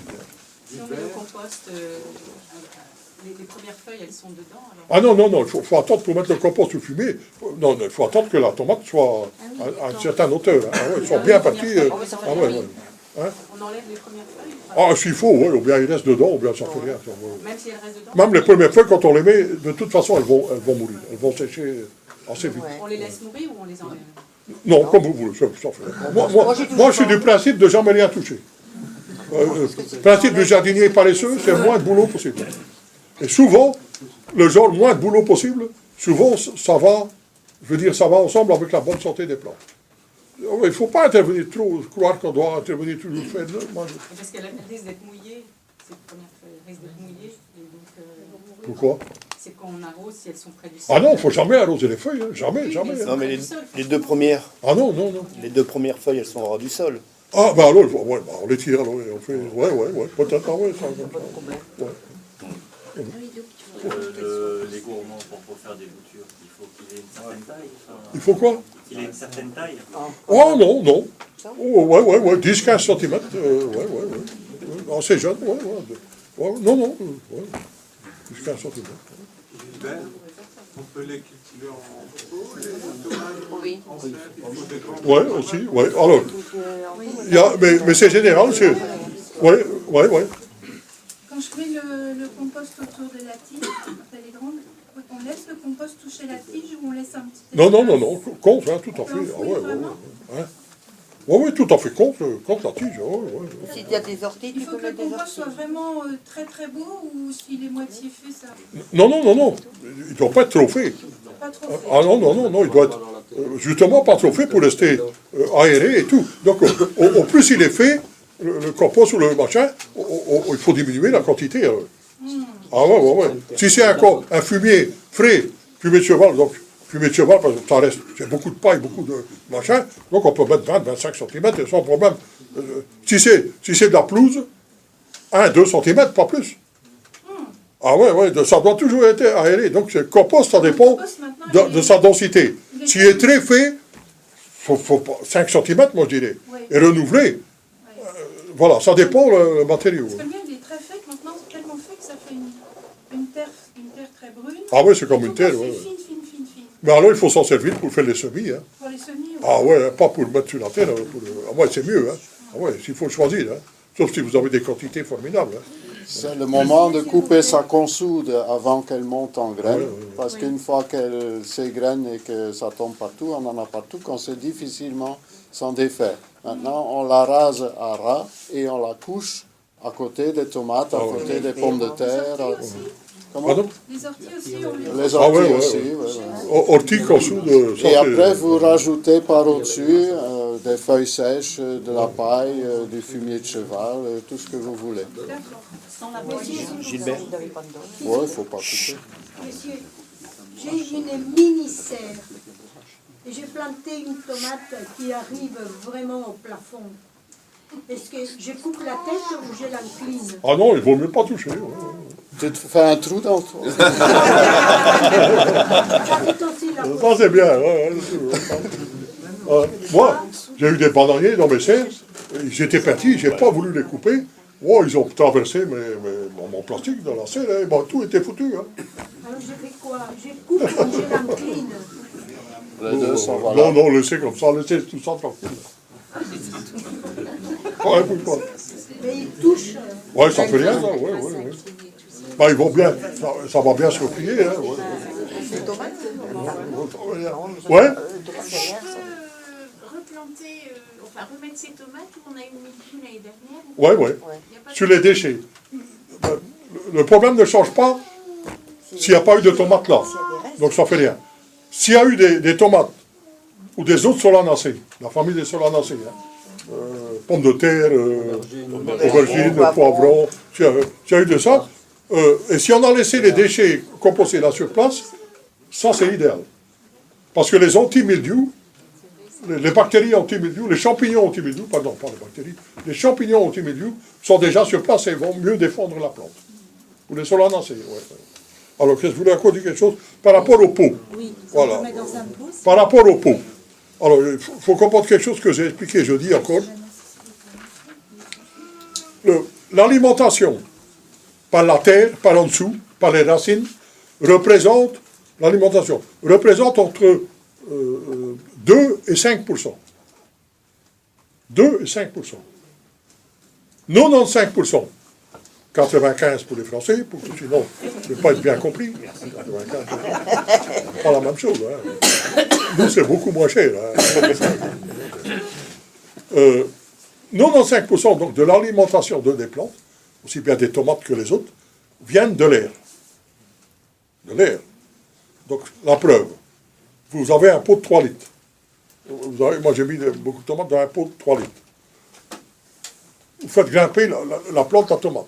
Vous avez tiges, feuilles, fruits, mettons 10 kilos de machin. Et puis vous pesez ce qui reste, il est peut-être parti 50 grammes ou 100 grammes de terreau, ou de terre qui est machin. Donc tout le reste, c'est la preuve, et pour tous les plantes, c'est comme ça, mais il y a déjà longtemps qu'on sait ça. Donc tout vient. Donc c'est l'ambiance, autour, c'est le machin. Il faut un support formidable, mais le support, donc, contrairement, alors on a toujours dit concert, pourquoi? Ben, c'est sûr, tous les marchands d'engrais, pour eux, c'était au plus d'engrais on met, au plus on achète d'engrais, au plus... Ben, ouais. Mais on sait maintenant que c'est les mêmes proportions, à peu près d'ailleurs. À 95% des engrais qu'on vend, les engrais solubles qu'on met, se retrouvent dans les nappes phréatiques. Il n'y a que 5% qui est pris pour la plante. Donc depuis longtemps, on devrait avoir compris, mais c'est une des premières choses qu'on a compris. C'était déjà ça, la théorie de ça, c'était déjà dans le Gontier d'il y a 100 ans. Dans le marchand de graines, il expliquait ça. Mais ça veut dire alors que on dépend tous de l'environnement. Qu'on soit bio, permaculture, pas bioagriculture, s'il n'y a pas l'environnement général qu'on change, on sera toujours sujet, même si on fait un beau cadre, une terre et tout formidable. La plante a un bon support, elle peut se défendre parce qu'elle trouve dans la terre, dans son support, tout ce qu'il faut pour qu'elle se défende, les micros et tout ça. Mais la cause principale, ce sera toujours l'environnement. Comme le milieu, comme beaucoup de choses, viennent de l'environnement. Donc il faut lutter, généralement lutter pour que... donc les gens disent, il y a des gens qui pensent qu'ils vont faire leur petit cadre, le petit bazar, le petit jardin avec les légumes bio, ils dépendent pour 95% de l'environnement général. Si l'environnement général devient bon, ça devient bon pour tout le monde, et même pour les bio. Donc, il faut bien comprendre ça, on n'est pas isolé, même si on fait autre chose, c'est très important. Mais aussi, à cause de ça, de ce qu'on voit, on peut faire du jardinage avoir des bonnes, des bonnes productions, et beaucoup sur des petites surfaces. Et même dans des pots, dans des trucs, donc il ne faut pas beaucoup. Il manque la plante un bon support, le reste, c'est l'alimentation en eau, bien sûr, à l'eau et l'air environnement. Donc la plante prend par l'air. Avant, on croyait que les plantes ne pouvaient se nourrir que par les racines. Et puis ça, bien sûr, ça faisait un mystère. C'était un mystère incroyable quand même. Hein. C'est que plante 10 kilos, et puis ça se nourrit par les racines, mais il n'y a rien de prélevé à la terre. Ça posait quand même un mystère. Maintenant, on sait que les plantes peuvent se nourrir par leurs feuilles. Donc, la photosynthèse, elle est sport de la feuille. C'est pour ça qu'on peut nourrir, même dans une mauvaise terre au départ, ou quand on a un pH très acide et qu'on veut faire pousser des choux et des autres affaires qui ont besoin de la chaux, il y a moyen, en poudrant légèrement avec des algues marines, de la poudre de marbre, de la poudre de volcan, des trucs à l'état de farine. Donc poudrer légèrement tous les mois, tous les 2 mois, les feuilles, et les feuilles prennent leur alimentation. Ce qui manque de chaux et de bazar, ils le prennent par les feuilles. Donc pas seulement par les racines. Donc on a des moyens, même sur une petite surface, même un petit jardin, de cultiver des plantes et acides, et qui ont besoin de la chaux et tout ça. Mais l'idéal pour un jardinier, je veux dire bio, c'est d'être entre pH 6,5 et 7, c'est-à-dire légèrement acide. Légèrement acide. Alcalin, ça veut dire pH important. Ça, c'est quand on a un terrain comme ça, ça par ici, dans le coin, on ne va pas, mais il y a des terrains quelque part, souvent, dans certaines régions, comme ça. Ça, c'est très difficile parce qu'il faut mettre alors de la poudre d'aluminium pour faire descendre le... Ça c'est plus... donc, beaucoup plus intéressant d'avoir un jardin légèrement acide, parce qu'alors, avec les algues marines ou avec les machins, on peut donner un supplément de chaux par les feuilles, ou bien par des purins végétales, par exemple. On met un purin végétal, puis on va arroser avec un peu de données. Voilà. Donc on peut... Si c'est pas clair, il faut toujours demander et dire. Il n'y a pas de problème. Ouais. Les algues sur les jeunes plantes, là, les tomates, les courgettes et tout ça, les algues, la mycotame, on peut poudrer tous les mois? Oui. Léger poudrage. Hein. Léger, ça veut dire que... l'idéal, ça veut dire tout sur les feuilles et rien sur la terre. Donc ça veut dire léger. Donc léger, ça veut dire qu'il n'y a que sur les feuilles et pas sur la terre. Mais ça, c'est rare qu'on arrive ça, mais ça veut dire le moins possible sur la terre. Alors, par exemple, le mieux de tout... Voilà. Alors il faut une poudreuse, mais on n'est pas obligé d'acheter une poudreuse. Hein. C'est comme l'hôtel à insectes. Si vous avez si vous avez une femme comme moi, avec des bas de soie ou des bas de bazin, vous allez vous essayer de capturer un de ces bas de soie. Faites ça, si possible, avec quelqu'un proche de la famille. Sinon, vous allez avoir des ennuis. Oui, les bas de soie, voilà. Quelqu'un, alors vous mettez les algues dans un bas de soie, ou un bas de nylon, voilà. Et puis là, vous secouez ça au-dessus, et ça fait, c'est l'idéal, c'est vrai. Ça fait vraiment, alors, poussier, tout doucement, comme ça, vous secouez. Il y a des autres moyens, mais, voilà. On va continuer s'il y a... non, sinon, ouais. Faut intervenir, hein, s'il n'y a pas... culture de tomates, ouais, j'ai tout dit, Ignace? Sûrement pas. Hein. Sûrement pas, mais... bonne réflexion. Il y a tellement de choses à dire. Ouais, tellement. Mais, par exemple, les tomates. Alors, on a découvert aussi quelque chose ces derniers temps, quelque chose de curieux. Toutes les plantes, justement, de la famille des solanacées, les pommes de terre, les tomates, les aubergines, les poivrons, aiment bien une terre acide. Ils poussent très très mal en terre alcaline. Et donc, une terre, même en terre légèrement acide, enfin, non, il leur faudrait un pH plus que légèrement acide. Le pH de l'ordre de 6, par exemple. Et donc, c'est là qu'il souffle le mieux pour les racines. Donc, pour l'assimilation de la fertilité, l'alimentation par les racines. Mais, quand on poudre avec des algues pour les feuilles, ça, c'est l'idéal. Donc, c'est quand même curieux. On aurait pensé qu'une plante est différente, donc elle aime bien, par les feuilles, d'avoir de la poudre de marbre, de la poudre des algues marines, les lithotames et tout ça, et par les racines, une terre acide. Donc, c'est pas seulement compatible, c'est mieux. Donc, à un moment donné, parce que j'avais dit, on ne savait pas encore ça, il y a plus longtemps, j'avais dit, faites attention, les algues marines, pas sur les plantes qui aiment bien une terre acide, qui aiment bien l'acidité, à parler d'huile, ben non, maintenant on sait que c'est pas incompatible. On peut avoir une terre acide et poudrer au-dessus. Au contraire, c'est bien. Les tomates, par exemple, les pommes de terre se trouvent très bien et très bien protégées. Ça protège et du mildiou et des pucerons et tout ça. Pas totalement, mais vraiment, ça donne de très très bons résultats.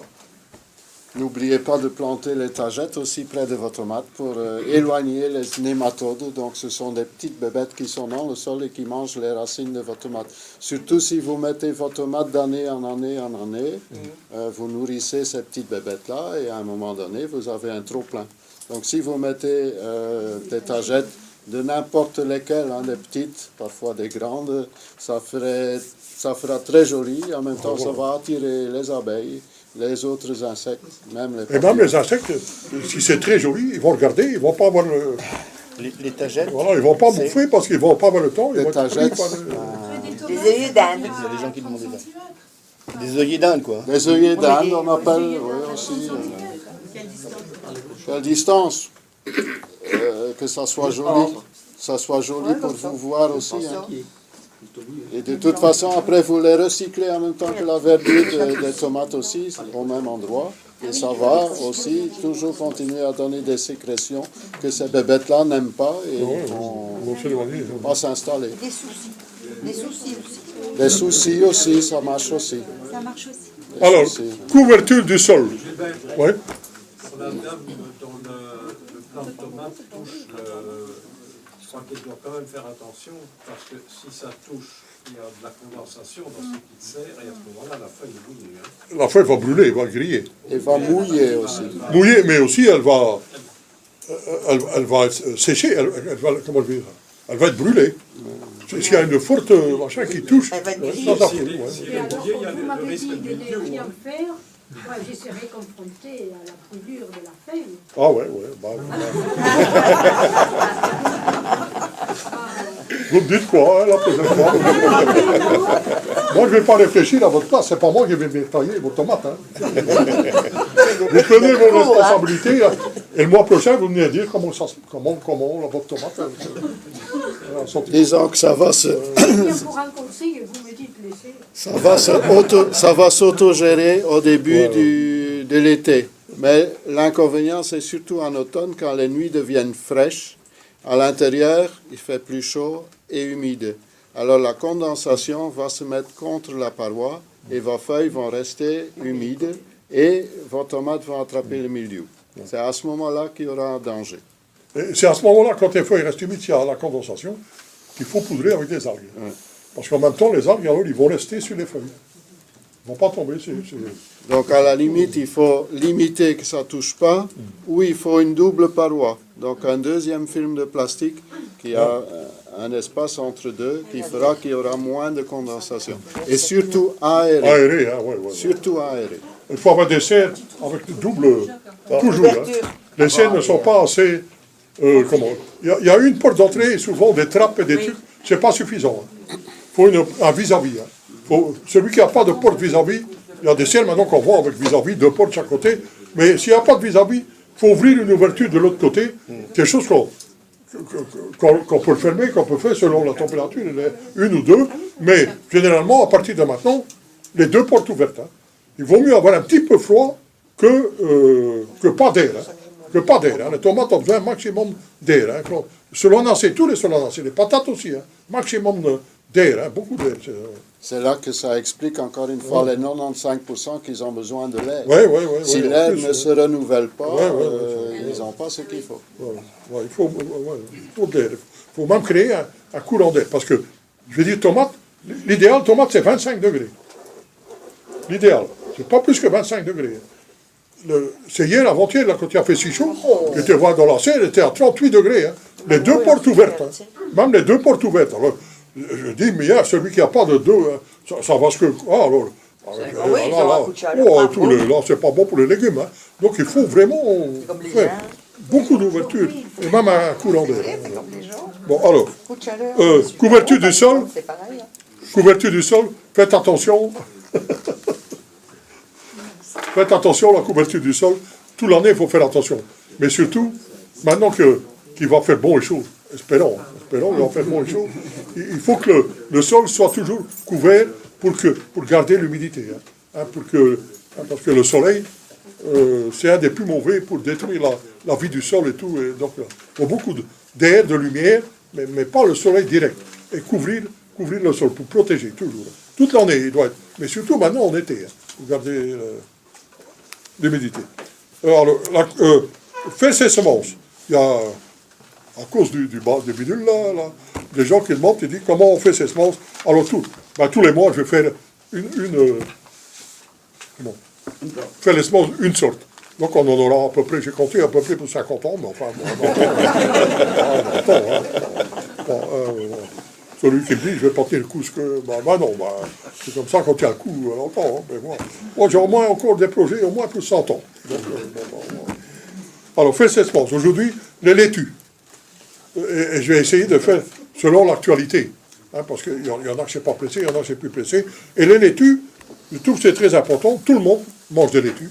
Très rare ceux qui ne font pas de laitues, énormément. Il y en a plus que 500 variétés. J'ai vu dans le catalogue, maintenant il y en a beaucoup. On a redécouvert beaucoup de laitues. Et c'est formidable parce qu'il y a des laitues qui résistent même aux limaces, que les limaces n'aiment pas, qui font des sécrétions comme les autres plantes. Il y en a de tous les goûts, de toutes les couleurs, de tout. Alors, pour bien choisir, j'ai encore vu Cocopellis cette semaine, j'ai encore lu le livre, la différence, comment je dis ça, pour l'alimentation en laitue. Il y a des laitues qui ont 10 fois plus de valeur alimentaire, pour dire un gros bandage de vitamines, d'oligo-éléments, que certaines autres. C'est les laitues paumées. Au plus ils sont paumés, au moins ils sont riches. Donc, mais dans le commerce, c'est facile, c'est pour ça que la tendance a été de plus en plus vers les laitues paumées, parce que les feuilles de laitue vendues dans le commerce, c'est difficile. Une belle laitue paumée, on sait maintenant qu'un jour, ça fait bazar. Mais c'est celles qui sont pour la santé, au niveau alimentation, c'est les moins riches de tout, c'est les laitues paumées. Les plus riches, 10 fois plus riches que les laitues paumées, à peu près, ça va de 1 à 5, j'ai vu les chiffres, on n'avait pas, c'est les laitues à couper. Les laitues à couper au niveau alimentation. Donc, même à l'intérieur des riz, c'est dans tous les légumes comme ça, hein, des variétés différentes. Mais dans les laitues, c'est énorme, la différence qu'il y a entre la richesse. Il y en a que c'est manger ça ou manger rien du tout, c'est presque pareil. Hein. Mais il y en a que c'est très riche. Donc, privilégier les savoirs. Donc, parce et quelquefois, les laitues, c'est meilleur. Les laitues paumées, Je veux dire meilleur, c'est-à-dire, ça a l'air plus tendre au milieu. Mais au plus c'est tendre, au moins il y a. Hein. Au plus c'est blanc, au moins il y a. Mais c'est dans le laitue à couper, ou le laitue à feuilles lâches, qu'on dit, des fonds des pommes lâches, qui a le plus de goût et le plus de richesse au niveau pigmentation, au niveau calories, enfin, pas calories, au niveau oligoéléments, enfin, vitamines et tout. C'est énorme la différence entre les laitues. Et donc, on a mis maintenant de nouveau des anciennes variétés qui avaient complètement disparu à cause que ne faisait pas une belle pomme. Hein. Donc ça a disparu tout doucement de tous les catalogues et tout. Maintenant, on recherche Cocopelli et d'autres de plus en plus. Ils sont assez chers. Donc, et ici, on essaie de ne pas faire cher de 50 centimes ou 1 euro. Mais les quantités sont petites. Il y a, dans certaines laitues courantes, il y en a qui ont 20 fois plus de semences que... Donc c'est ça, hein. Si vous trouvez un paquet de laitue où il n'y a pas beaucoup de semences, par rapport à... Il y en a d'autres, il y a 5 grammes. Et il y en a d'autres, des paquets, il y a 1/3 de gramme. Mais ça veut dire que moi, je fais d'après le prix. Donc on achète chez Cocopelli, il faut partager le sachet pour avoir un prix raisonnable. Donc c'est intéressant là, de faire ses graines. Celui qui aime bien ça, il faut faire ses semences, il faut faire ses graines. C'est un truc qui coûte cher. Hein, voilà. Et alors, pensez à nous autres aussi. Nous autres, ça veut dire au jardinage bio, celui qui commence à faire ses semences, il y en a tout de suite beaucoup plus que ce qu'il faut pour lui-même. Alors, comme ça, il peut rentrer, et comme ça viendra moins cher pour tout le monde. Hein, si les gens commencent à faire les semences et donner leur surplus, c'est bon pour tout le monde. Alors, comment faire les semences de laitue? Donc, c'est maintenant que ça va commencer. Alors, qu'est-ce qui va commencer? C'est le laitue, la tige centrale de laitue, de toutes les laitues. Il y a une tige au milieu du machin, il y a une laitue une tige centrale qui va commencer à monter. Donc c'est tout simple, si vous voulez avoir des semences. Tout d'abord, choisir les plus belles. Attention au réflexe. Le réflexe, c'est de manger. C'est de manger les plus belles et laisser les machins pour faire des semences. Alors là, ça va dans la sélection tout à fait contraire. Hein. Donc, c'est difficile, c'est le plus difficile. Donc, on ne peut pas manger les plus belles. Hein. Donc, alors, il faut toujours éviter, mais pour tout, comme ça, pour tout ce qu'on fait, je pense, une seule plante. Voilà. Toujours éviter. 2, 3. Hein. Donc, il faut une sélection, ils appellent ça une sélection massale, ça veut dire une tout seule peut dégénérer. Il faut toujours, parce que dans chaque variété, c'est jamais unique. Hein. Il y a, même dans une seule et même variété, il y a beaucoup de choses différentes entre elles, de caractéristiques différentes. Donc il faut 2-3 pieds, par exemple, de laitue, mis ensemble, les semences de ces 2-3 pieds mis ensemble vont garder la variété, et une variété parce qu'une variété ordinaire, qui n'est pas hybride, qui n'est pas OGM, ça vit, hein, ça évolue, ça change, hein, selon le climat, selon la terre. Si vous faites vous-même vos semences, vous allez les adapter de plus en plus, je veux dire même à votre goût, hein, ce qui est curieux. Hein. Et c'est normal, hein. Vous allez mettre que les semences, les légumes que vous aimez bien, vous faites la sélection, vous allez avoir de plus en plus de légumes qui vont s'adapter au climat, à la terre, mais aussi à votre goût. Donc ça c'est un travail qui vaut la peine d'être fait, que tout le monde doit faire. C'est pour ça qu'il faut le faire ici dans le groupe, c'est très important. Alors, 2, 3, c'est différent ou bien la même variété? De la même variété, de la même variété. Ouais, ouais. Après, mélanger, ça c'est après, quand on les sème, il vaut mieux mélanger plusieurs variétés pour être sûr d'avoir des bons résultats. Ça, c'est un autre problème. Mais pour les semences, pour regarder les semences, ouais, plusieurs. Mieux qu'un. Bon, si on en a qu'un, je dis, bon, à la rigueur. Mais vaut mieux 2, 3, pour être plus sûr d'avoir là-dedans des bonnes. Une sélection, je veux dire, où on a intérêt à rendre plus beau, plutôt qu'à régresser. Hein, donc, il faut choisir les plus beaux. Alors, on laisse monter la tige. Il y a des laitues. Certaines laitues qui ne montent pas vite en semences, comme la laitue patience, il y en a qui ne montent pas du tout, même en graines, des laitues paumées. Enfin, il faut aller tirer, ou bien que la pomme est tellement serrée que la tige n'arrive pas à percer. Ah ça, on peut couper, alors récolter pour les laitues paumées, par exemple, très paumées, on peut récolter la pomme et on laisse la laitue là comme ça, et elle va faire sa tige. Elle va monter. Donc, on n'est même pas obligé de perdre une laitue, je veux dire. On peut couper, récupérer la laitue, ou bien tirer tout, laisser le petit cœur de la laitue, et là, la tige, elle va monter. Alors, il faut prévoir un tuteur, donc pas toujours de laitue, parce que ça fait entre 1 mètre et 2 mètres. selon les variétés. On n'y pense pas quand on voit la laitue, mais quand la tige, elle monte, et elle fait ses fleurs, ça. Et donc, elle ne va pas résister au vent ou au bazar. Il y a quelqu'un qui pourrait ouvrir la porte du jardin parce que Ah ouais, ben elle était ouverte tantôt. Ah ouais. Voilà. Sinon, on va s'évanouir. Il y a déjà beaucoup de gens qui sont évanouis. C'est à partir seulement d'un certain pourcentage qu'on ouvre les portes. Bon, alors, voilà. Donc, alors, des tuteurs, parce qu'on fait tout. Ceux qui veulent en faire beaucoup, les professionnels, ils mettent un piquet de chaque chose et puis ils mettent des ficelles pour le tenir. Mais si on a un ou deux, on met un piquet à côté, on lit pour que ça ne tombe pas. Donc, ça fait des grappes. Et la laitue, elle n'est pas des plus faciles à faire des semences. Alors pourquoi? Parce qu'elle ne fait pas tous ses semences en même temps. Donc le processus peut même durer 1 mois. Donc elle commence les premières, on voit parce que ça vient noir, comme ça les semences, on regarde, elles viennent noir, et peut-être un 10e, et puis ça dure 1 mois. Donc normalement, il faudra les voir tous les jours, tous les 2-3 jours, et tirer La graine. Tirer la graine qui est mûre. Ah bah ouais. Donc ça mûrit tout en même temps. Alors un autre système maintenant, ce qu'on peut faire aussi quand la semence elle est là, et en dernière minute, quand les premières commencent, qu'on voit qu'elles sont sèches, qu'elles sont bonnes, c'est entourer la bouboule, hein, parce que ça fait une grosse bouboule, un grand, comment on appelle ça, avec du genre de papier craft. Vous voyez ce que c'est le papier craft, un sachet avec du papier craft, ou bien alors un voile de forçage. Des sachets faits avec un voile de forçage qui laisse passer l'eau et l'air, donc entouré. Alors là, on peut laisser plus, de temps en temps, on les secoue et le truc, que les graines qui sont mûres, ils tombent, mais ils vont rester dans le sachet. Voilà. Et vous avez même l'avantage de faire ça parce que souvent, il y a une toute petite chenille qui vient manger toutes les graines. Ah oui, en plus, oui. Ouais, quand c'est protégé, ouais, c'est vrai. Ah ouais, il y a un petit asticot, là, une chenille, Ben, un asticot, ouais, je sais pas. Je sais pas si c'est un asticot ou une chenille. Il y a parfois des chenilles qui mangent carrément tout, mais il y a souvent un petit asticot là qui mange les graines. Donc voilà, ça c'est pour le laitue. S'il y a des questions, bon, ça va. Bon. Des bons élèves. On est, ouais. C'est vous qui faites chanter les oiseaux? J'entends les oiseaux là. Ah, chaque fois qu'ils boivent, ils chantent. Hein. Je ne sais pas si c'est pour m'éloigner ou bien si c'est pour par compassion. Il y a tout ça.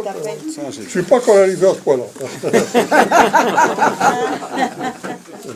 Les gens savent ce que c'est quand même maintenant. Non, pas tous. Tout le monde ne sait pas ce que c'est ça? Non, si, ça c'est une brosse. Devinez ceux qui ne savent pas? Brosse à habits. Hein? Pensez à Jacques Martin. Ceux qui ont vu les émissions de Jacques Martin avant, avec tous les oeufs qu'il y avait dans son équipe. Ça s'appelle une brosse à reluire. C'est très utile dans le club, et pour tout le monde. Voilà. Quand quelqu'un commence à encenser, à faire des compliments, et à faire machin, on sort la brosse à reluire, on n'a pas besoin d'expliquer. Jacques Martin, il s'en servait, il allait en visite chez des clients, enfin des gens qui voulaient interviewer. C'est surtout l'équipe Pierre Desproges et Prévost. Ils faisaient équipe. Il y a un des deux qui baratinait, qui faisait l'autre. Pendant ce temps-là, l'autre s'approchait tout doucement et commençait à cirer les pompes de celui qu'ils interviewaient. J'ai trouvé ça fantastique. Parce que surtout, il y en a des grosses pointures qui ne se rendaient pas compte de ce que c'était. Hein. Il y en a qui étaient fâchés comme tout, et il y en a qui comprenaient tout. C'était formidable comme matière. Voilà la brosse à reluire. Très utile. Dans toutes les associations, il faudrait une brosse à reluire, quel que soit. Parce que sitôt que vous nommez des gens, un président, un trésorier, vous donnez une responsabilité à quelqu'un, si vous n'avez pas une brosse à reluire, vous avez des ennuis après. Hein. La tête, elle gonfle, les gens, ils ne savent plus passer au portiche. Donc, brosse à reluire, indispensable pour toutes les associations. Bon, maintenant, j'ai plus beaucoup de temps. Ouais. Pour les navets, ça fait la 2e année où ils partent directement en graines et où ça ne fait jamais de racines, il y a quelque chose de... Pas assez de lumière. Normalement, il faut beaucoup de lumière pour les navets. Beaucoup de lumière. De lumière, beaucoup de... Comme pour les radis. Les radis, les navets. Les radis, ça marche sur les navets à chaque fois. 2 ans, j'ai ça. Ouais. Ah ben, il faut choisir une variété. Alors, c'est une variété qui... Il faut chercher une variété. Surtout semer très clair. Hein. Ouais. Il faut qu'il n'y ait qu'un navet tous les 15 cm. Hein. Sinon, tu auras plein de verdure. 15, ça c'est beaucoup. Tu auras des bons avis. Ah ouais, il y a des bons avis. Trop de rues, ouais. Trop de rues, ça monte. Alors. Parce que normalement, si les radis ils font des boules, les navets, ça doit aller. Ouais. Soit c'est la variété, soit c'est trop de rues. Ouais. Donc il faut en enlever. Vous laissez les plus beaux. Encore une fois, une sélection. Et vous laissez une distance de 10 à 15 cm. Une question pour les laitues. J'ai entendu que les laitues, c'est mieux, mais pas en lumière directe du soleil. Pardon? Pour les laitues, comme quoi il serait mieux pas en lumière directe. À mi-ombre. À mi-ombre, ah ouais. Ah, les laitues ne supportent pas le soleil direct. Hein. Ah non. Ouais, la lumière, mais même mi-ombre. Enfin, ça dépend la période de l'année. Ah ouais, mais quand on entre ici en été, il y a beaucoup de lumière. Ah ouais, en pleine lumière, ça ne va pas. Il faut mi-ombre pour les laitues. Mais en dehors de l'hiver ou bien au début du printemps, non. Il n'y a pas beaucoup de lumière, donc là, ils peuvent être en pleine lumière. Ouais, ça dépend de la période. Sinon, ils montent tout de suite en graines. Donc, l'idéal pour la culture de la laitue, c'est 15 degrés. Ça, c'est l'optimum. 15 degrés. Au-dessus de 20 degrés, les semences de beaucoup de laitues ne germent même plus. Et au-dessus de 20 degrés, quand il y a des températures qui restent au-dessus de 20 degrés, tout un temps, tous les laitues montent en graines. C'est difficile d'avoir... Quand tu es un bon jardinier pour avoir des laitues toute l'année. Hein, donc en période chaude. Hein. La laitue est un légume plutôt de jours courts, de jours froids. Hein. Donc, alors, bien choisir ces variétés, c'est pas facile. Hein. Il faut les s'aimer en décembre. Non, on peut avoir des laitues toute l'année. Il y a des laitues... Ah oui, toute l'année. Et Gilbert, les celtus, c'est les mêmes conditions? C'est quoi? Celtus. Peut-être pas. Non. Ouais, ça, c'est une laitue qui a été sélectionnée dans les pays asiatiques, donc qui a fait ce voyage par là. Ils ont évolué directement, et là, ils ont fait... Non, ça, c'est plus... Celtus, c'est les céleri laitue. Donc, c'est une laitue qui monte à tige directement, mais c'est la tige qu'on mange, à la façon des asperges. Et donc, peut-être, je ne suis pas sûr, peut-être que c'est plus... Peut-être. Je ne suis pas sûr, hein, il faut... Apparemment, il ne devrait pas avoir de problème parce que ça fait monter les autres études. Donc là, ça devrait convenir. Mais entre théorie et pratique, je ne saurais pas dire. Donc c'est celtus. C'est à semer maintenant. C'est très intéressant. C'est des laitues. Donc on mange la tige. Mais, entre parenthèses, je dis, les laitues montées en graines, c'est la même chose que les celtus. Hein. Les gens jettent parce que les tiges, il faudrait manger les laitues alors à la façon des asperges. Donc les cuire à l'eau et manger tige et feuilles, et alors ça devient un bon légume. Il ne faut pas jeter. Le goût change. Hein, le goût est autrement, mais ça peut être bon, comme dans tout. Hein. Les gens aiment ou n'aiment pas. Ce n'est pas à moi qu'il faut demander. Là-dessus, je suis tout à fait objectif. Moi, j'aime tout. Donc je ne rejette rien. Donc c'est pas à moi qu'il faut demander si c'est bon, pas bon. J'ai des ennuis avec ça, parce que quand les gens me demandent qu'est-ce que c'est le meilleur, moi, tout est bon. Alors, c'est difficile de... J'ai pas assez de... Les salades vertes, plus vertes, comme par exemple la sucrine, c'est plus riche aussi. Ah ouais. Au plus c'est vert, au plus c'est riche. Et rouge aussi. Rouge aussi. Hein. Il y a des autres...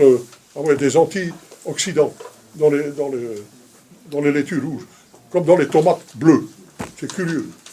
Donc il n'y a pas beaucoup d'antioxydants dans les tomates rouges, mais dans les laitues rouges bien, et dans les tomates bleues. Depuis cette année, on a une vingtaine de variétés de tomates bleues qui viennent des États-Unis. Donc un producteur, un chercheur en bio, vraiment quelqu'un de formidable, de bien, qui passe tout son temps à faire chercher des nouvelles variétés. Et les tomates, donc il a mis au point des tomates bleues. Le fait, c'est pas la couleur, la couleur, mais il y a beaucoup d'antioxydants. C'est ça, 20 fois plus que dans les autres tomates. Voilà. Maintenant, au niveau du goût, c'est la première année qu'on les a. Je sais pas, il y en a sûrement des gens qui vont cultiver.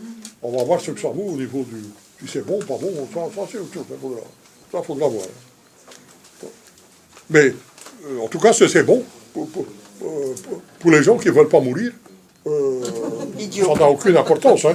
Si c'est le but, c'est de ne pas mourir, ils peuvent manger des tomates bleues, même s'ils sont mauvaises. Hein. Alors, ils doivent manger les renoncules et tout à fait. Hein. Ça dépend du but qu'on a dans la vie. Hein, moi, je m'en fous de vivre vieux, pas vieux, du moment que je vis bien. Donc, je m'attaque facilement à un cornet de frites avec de la mayonnaise, sans problème. Ça ne me pose aucun problème moral. Hein. Il y a des gens pour qui, tout à coup, en voyant ça, ils vont dire, mais là, je vais encore prendre quelques grammes, mais ça va me faire tourner à ma santé, tout ça. Rien qu'en disant ça, voilà. Rien qu'en disant ça, il se suicide. Bon. Semi du mois. Ah, il n'y a plus qu'un quart d'heure, j'ai tout une page, donc c'est impossible. Mais il y a donc sur la table, il y a l'aide-mémoire du mois. Hein. Pas oublier, donc je ne vais pas tout dire, je ne vais pas savoir tout dire, mais on peut prendre la feuille sur la table là-bas, il y a l'aide-mémoire mai-juin. Donc là voilà. Il est sur la table là-bas, mai-juin, donc là on va se référer. Mais ce que je voudrais dire surtout avant, c'est les urgences. Ça, il ne faut pas oublier, parce que si on oublie de semer maintenant, après c'est trop tard, c'est foutu. Alors, donc urgent. Donc tout ce que je vais dire maintenant, je vais dire après qu'on fait la semi-urgent. Pour ceux qui ne l'ont pas encore fait. Les choux brocolis blancs d'hiver. C'est à semer maintenant, puis repiquer une fois ou deux fois pour avoir des choux-fleurs au mois d'avril-mai l'année prochaine. Ça vaut le coup parce que c'est absolument délicieux. C'est pour le mettre dehors, ça ne gèle pas. Si ça gèle, mais en dessous de moins 10, il n'y a pas de problème. Ça commence à geler normalement moins 13, moins 15. Ouais. Donc là, à mettre dehors, ça occupe le terrain dehors, le machin. Ça fait des feuilles énormes, les choux-fleurs. Ça peut faire 1 mètre carré, chaque chou-fleur. Donc c'est ce qu'on appelle les choux-fleurs de Bretagne ou de Bazar qui viennent les premiers. Ce n'est pas des vrais choux-fleurs, c'est des brocolis. C'est pas là, c'est une différence. Hein. Les brocolis sont beaucoup plus riches au niveau alimentaire, au niveau vitamines, au niveau que les machins. Et les brocolis, je vais dire, sont assimilables par l'organisme humain beaucoup plus facilement que les choux-fleurs. Les choux-fleurs, tout le monde n'est pas adapté. Il y en a qui ne savent pas manger des choux-fleurs parce que quand ils mangent des choux-fleurs, ils en mangent pendant toute la journée. Alors que les brocolis, pas. On peut les manger crus ou cuits. Il n'y a pas de renvoi. C'est vraiment bon. Donc c'est maintenant qu'il faut semer ça. Donc les choux brocolis blancs d'hiver. Il faut regarder dans le catalogue. Il y a les catégories. Hein, oui. Tu disais repiquer une ou deux fois. Oui. La première fois qu'on les repique, ça peut encore être en godet ou bien il faut déjà les mettre. Non. Ça peut être, c'est ça justement. Ça peut être repiqué une fois, deux fois selon si on n'a pas de place. Parce que semer maintenant, il faut semer maintenant. Sinon, ça ne va pas. Non, mais quelquefois, alors, on n'a pas de place encore pour les mettre. Hein, et donc, ils sont déjà grands. Alors, on peut les déplanter et les repiquer une fois pour les faire... Dans un deuxième godet plus grand. S'il y a moyen. Ouais. Et même si légèrement plus grand. Rien que pour faire retarder, pour rendre plus grand, en attendant qu'on a de la place dans le jardin. C'est ça que je dis. Si on avait de la place, on peut le piquer directement. Mais en cette période-ci, enfin, dans un mois et demi, normalement, il n'y a pas de place. Hein. Ça, c'est à condition qu'on ne parte pas en vacances pendant l'été. Sinon, vous avez intérêt de prévoir un tout petit endroit à les repiquer dans le jardin. Ah, oui. Parce qu'il faut suivre avec l'eau. Pas laisser en godet. Si vous ne savez pas les arroser, vous n'avez plus rien. Oui, c'est ça. Et moi, c'était monté en fleurs rapidement, mais les brocolis blancs d'hiver. Oui. Ben, l'année passée, il y a eu un... Normalement, ils passent l'hiver, ils puis ils font le chou à la sortie d'hiver. Enfin, fin mars, mai, ça dépend des variétés. Et l'année passée, ils ont tous fleuri, ils ont fait le chou-fleur avant l'hiver. Donc avorté, des chou-fleurs avortés. Donc sinon, ça fait des bons gros chou-fleurs, hein, délicieux. Je ne sais pas qu'est-ce qu'il y a eu. Tout le monde, il y a plusieurs personnes qui m'ont dit ça. Mais pas tout le monde, il y en a qui ont eu le chou-fleur maintenant bien. Mais il y a beaucoup qui ont eu... C'était la première fois. J'avais jamais entendu avant. Je ne sais pas pourquoi. Voilà. Alors, les choux brocolis. Donc chaque fois, il faut aller dans le catalogue. Hein, donc, les choux brocolis d'hiver. Donc ça se met maintenant. Ça veut dire que ça, ces brocolis-là, c'est des brocolis italiens. C'est pas comme les brocolis à grosse tête, là. Ça, c'est une invention assez récente, parce qu'ils font le grosse tête et après c'est tout, généralement. Ici, c'est des choux brocolis AG. G-E-T-S. Voilà. Et les premiers brocolis, donc il y en a beaucoup de variétés, vous regardez dans le catalogue. Il y en a qui donnent en plein hiver, au mois de à Noël. Donc on mange le bout des tiges et les petits brocolis, et jusque Pâques, jusque juin. Donc il y en a, c'est vraiment un légume un des plus intéressants, qui ne gèle jamais celui-là. Absolument. Ça peut venir grand, entre 1 mètre et 2 mètres. Il y a un peu plus de détails dans le catalogue. Ça vaut la peine, c'est délicieux. On mange les bouts des tiges, et ça pousse sans arrêt. Et donc en plein hiver, ou en plein printemps, sorti de l'hiver, et tout ça. Voilà. Alors, je ne vais pas trop expliquer, parce que sinon je ne vais pas... Les carottes, ça c'est urgent aussi. Hein. Aussi bien les carottes longues que demi-longue pour la provision d'hiver ou de printemps, c'est maintenant. Après, on peut ressemer, mais c'est au mois de juillet ou au mois d'août, on peut ressemer des carottes à ce moment-là pour avoir au printemps, mais pas maintenant. Donc les semis urgents maintenant pour manger, je veux dire au début de l'hiver, tout l'hiver et au printemps, c'est maintenant, hein, les carottes. Les chicorées Wittloff, mais dans les urgences. Donc il faut essayer. Tout ça, première quinzaine d'urgence, ça veut dire la première quinzaine de juin. Il faut essayer de mettre ça le plus vite possible. Les chicorées Wittloff aussi, hein. Pas les autres chicorées, hein. Les autres chicorées, il y a encore le temps, je veux dire. Mais ça, les chicorées Wittloff, c'est urgent. Les panais aussi, les panais, donc, celui qui ne connaît pas, c'est une espèce de carotte sauvage, blanche, là, panais, mais c'est pas la famille de la carotte. On croyait que c'était la famille de la carotte, enfin, ouais, c'est de la famille, mais assez éloignée, des cousins assez éloignés. On croyait que c'était l'ancêtre de la carotte, mais c'est pas l'ancêtre de la carotte. C'est un légume en part entière, qui fait une racine, celui qui l'a pas encore mangé, une racine sucrée, plus ferme que la carotte, enfin, comment on appelle ça, non pas plus ferme, farineuse, pardon, voilà. Farineuse et sucrée, généralement plus farineuse et sucrée que la carotte. Ça ne gèle absolument pas. Donc ça peut rester en place tout l'hiver aussi, on va au fur et à mesure chercher. Alors, le maïs, urgent, il y a encore moyen. Donc, pas le maïs des Indiens ou le maïs farine, le maïs potager et sucré. Pour l'autre, il est trop tard. Mais le maïs directement en pleine terre, hein. Le maïs potager et sucré. Donc là, et je dis ça parce que aussi il y a urgence, parce que les graines viennent seulement d'arriver, ils sont dans les boîtes. Non, ils sont encore valables pour l'année prochaine, mais je dis, la principale de ces machins, ils sont arrivés il y a une semaine, ils viennent d'être mis en sachet. Il y a une mauvaise récolte l'année passée, il paraît, le marchand, il a dû beaucoup se démener pour savoir avoir. Bon, ils racontent ce qu'ils veulent, hein, je te le dis. Alors, donc, mais ça c'est urgent, donc il y a encore moyen. C'est bon, hein.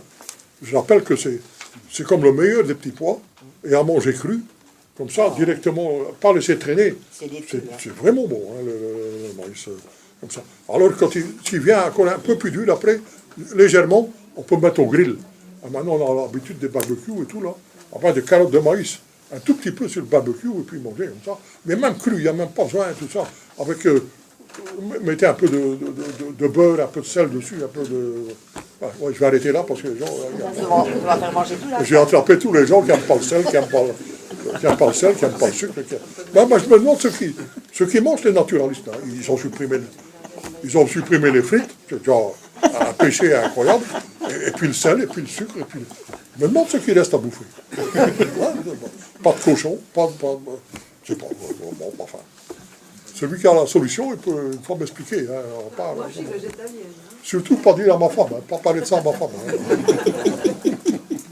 Elle me supprimait tout de suite tous les confitures. Là, et tout, Alors, haricots aram, là, c'est dans les urgences, mais il y a encore temps. Alors, première quinzaine de juin, généralement, ça donne encore très bien.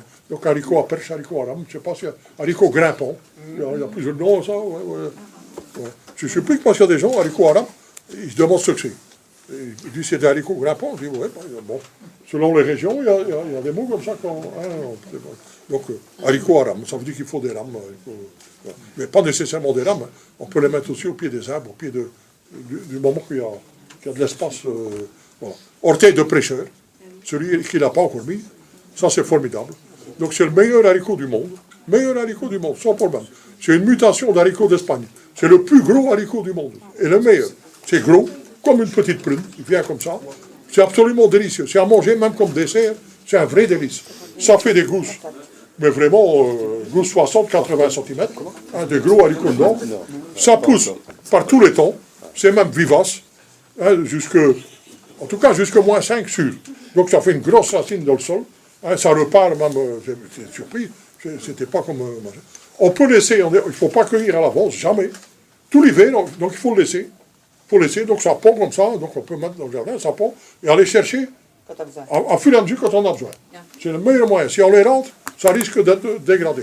Laissez là, les laisser tout, voilà, et donc à fur et à mesure, tout l'hiver, tout le printemps, on les chercher, les mettre trempés pendant 24 heures ou 48 heures, parce que ça triple son volume, et donc ça vient vraiment des gros, mais c'est vraiment délicieux. Hein. On a dit, des gros comme ça doit être dur et tout. Mais non, c'est les plus tendres de tous les haricots qui existent, c'est un vrai délice.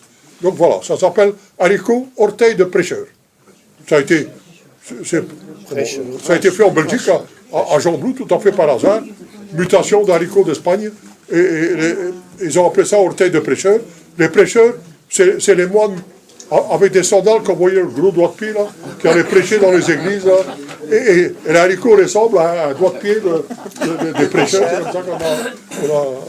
Mais depuis, ça a beaucoup plus de propriétés qu'on le pense. C'était une mutation comme ça d'un haricot d'Espagne. Ça faisait des grosses gouttes, des bons. Mais après, on a vu qu'il comportait comme vivace.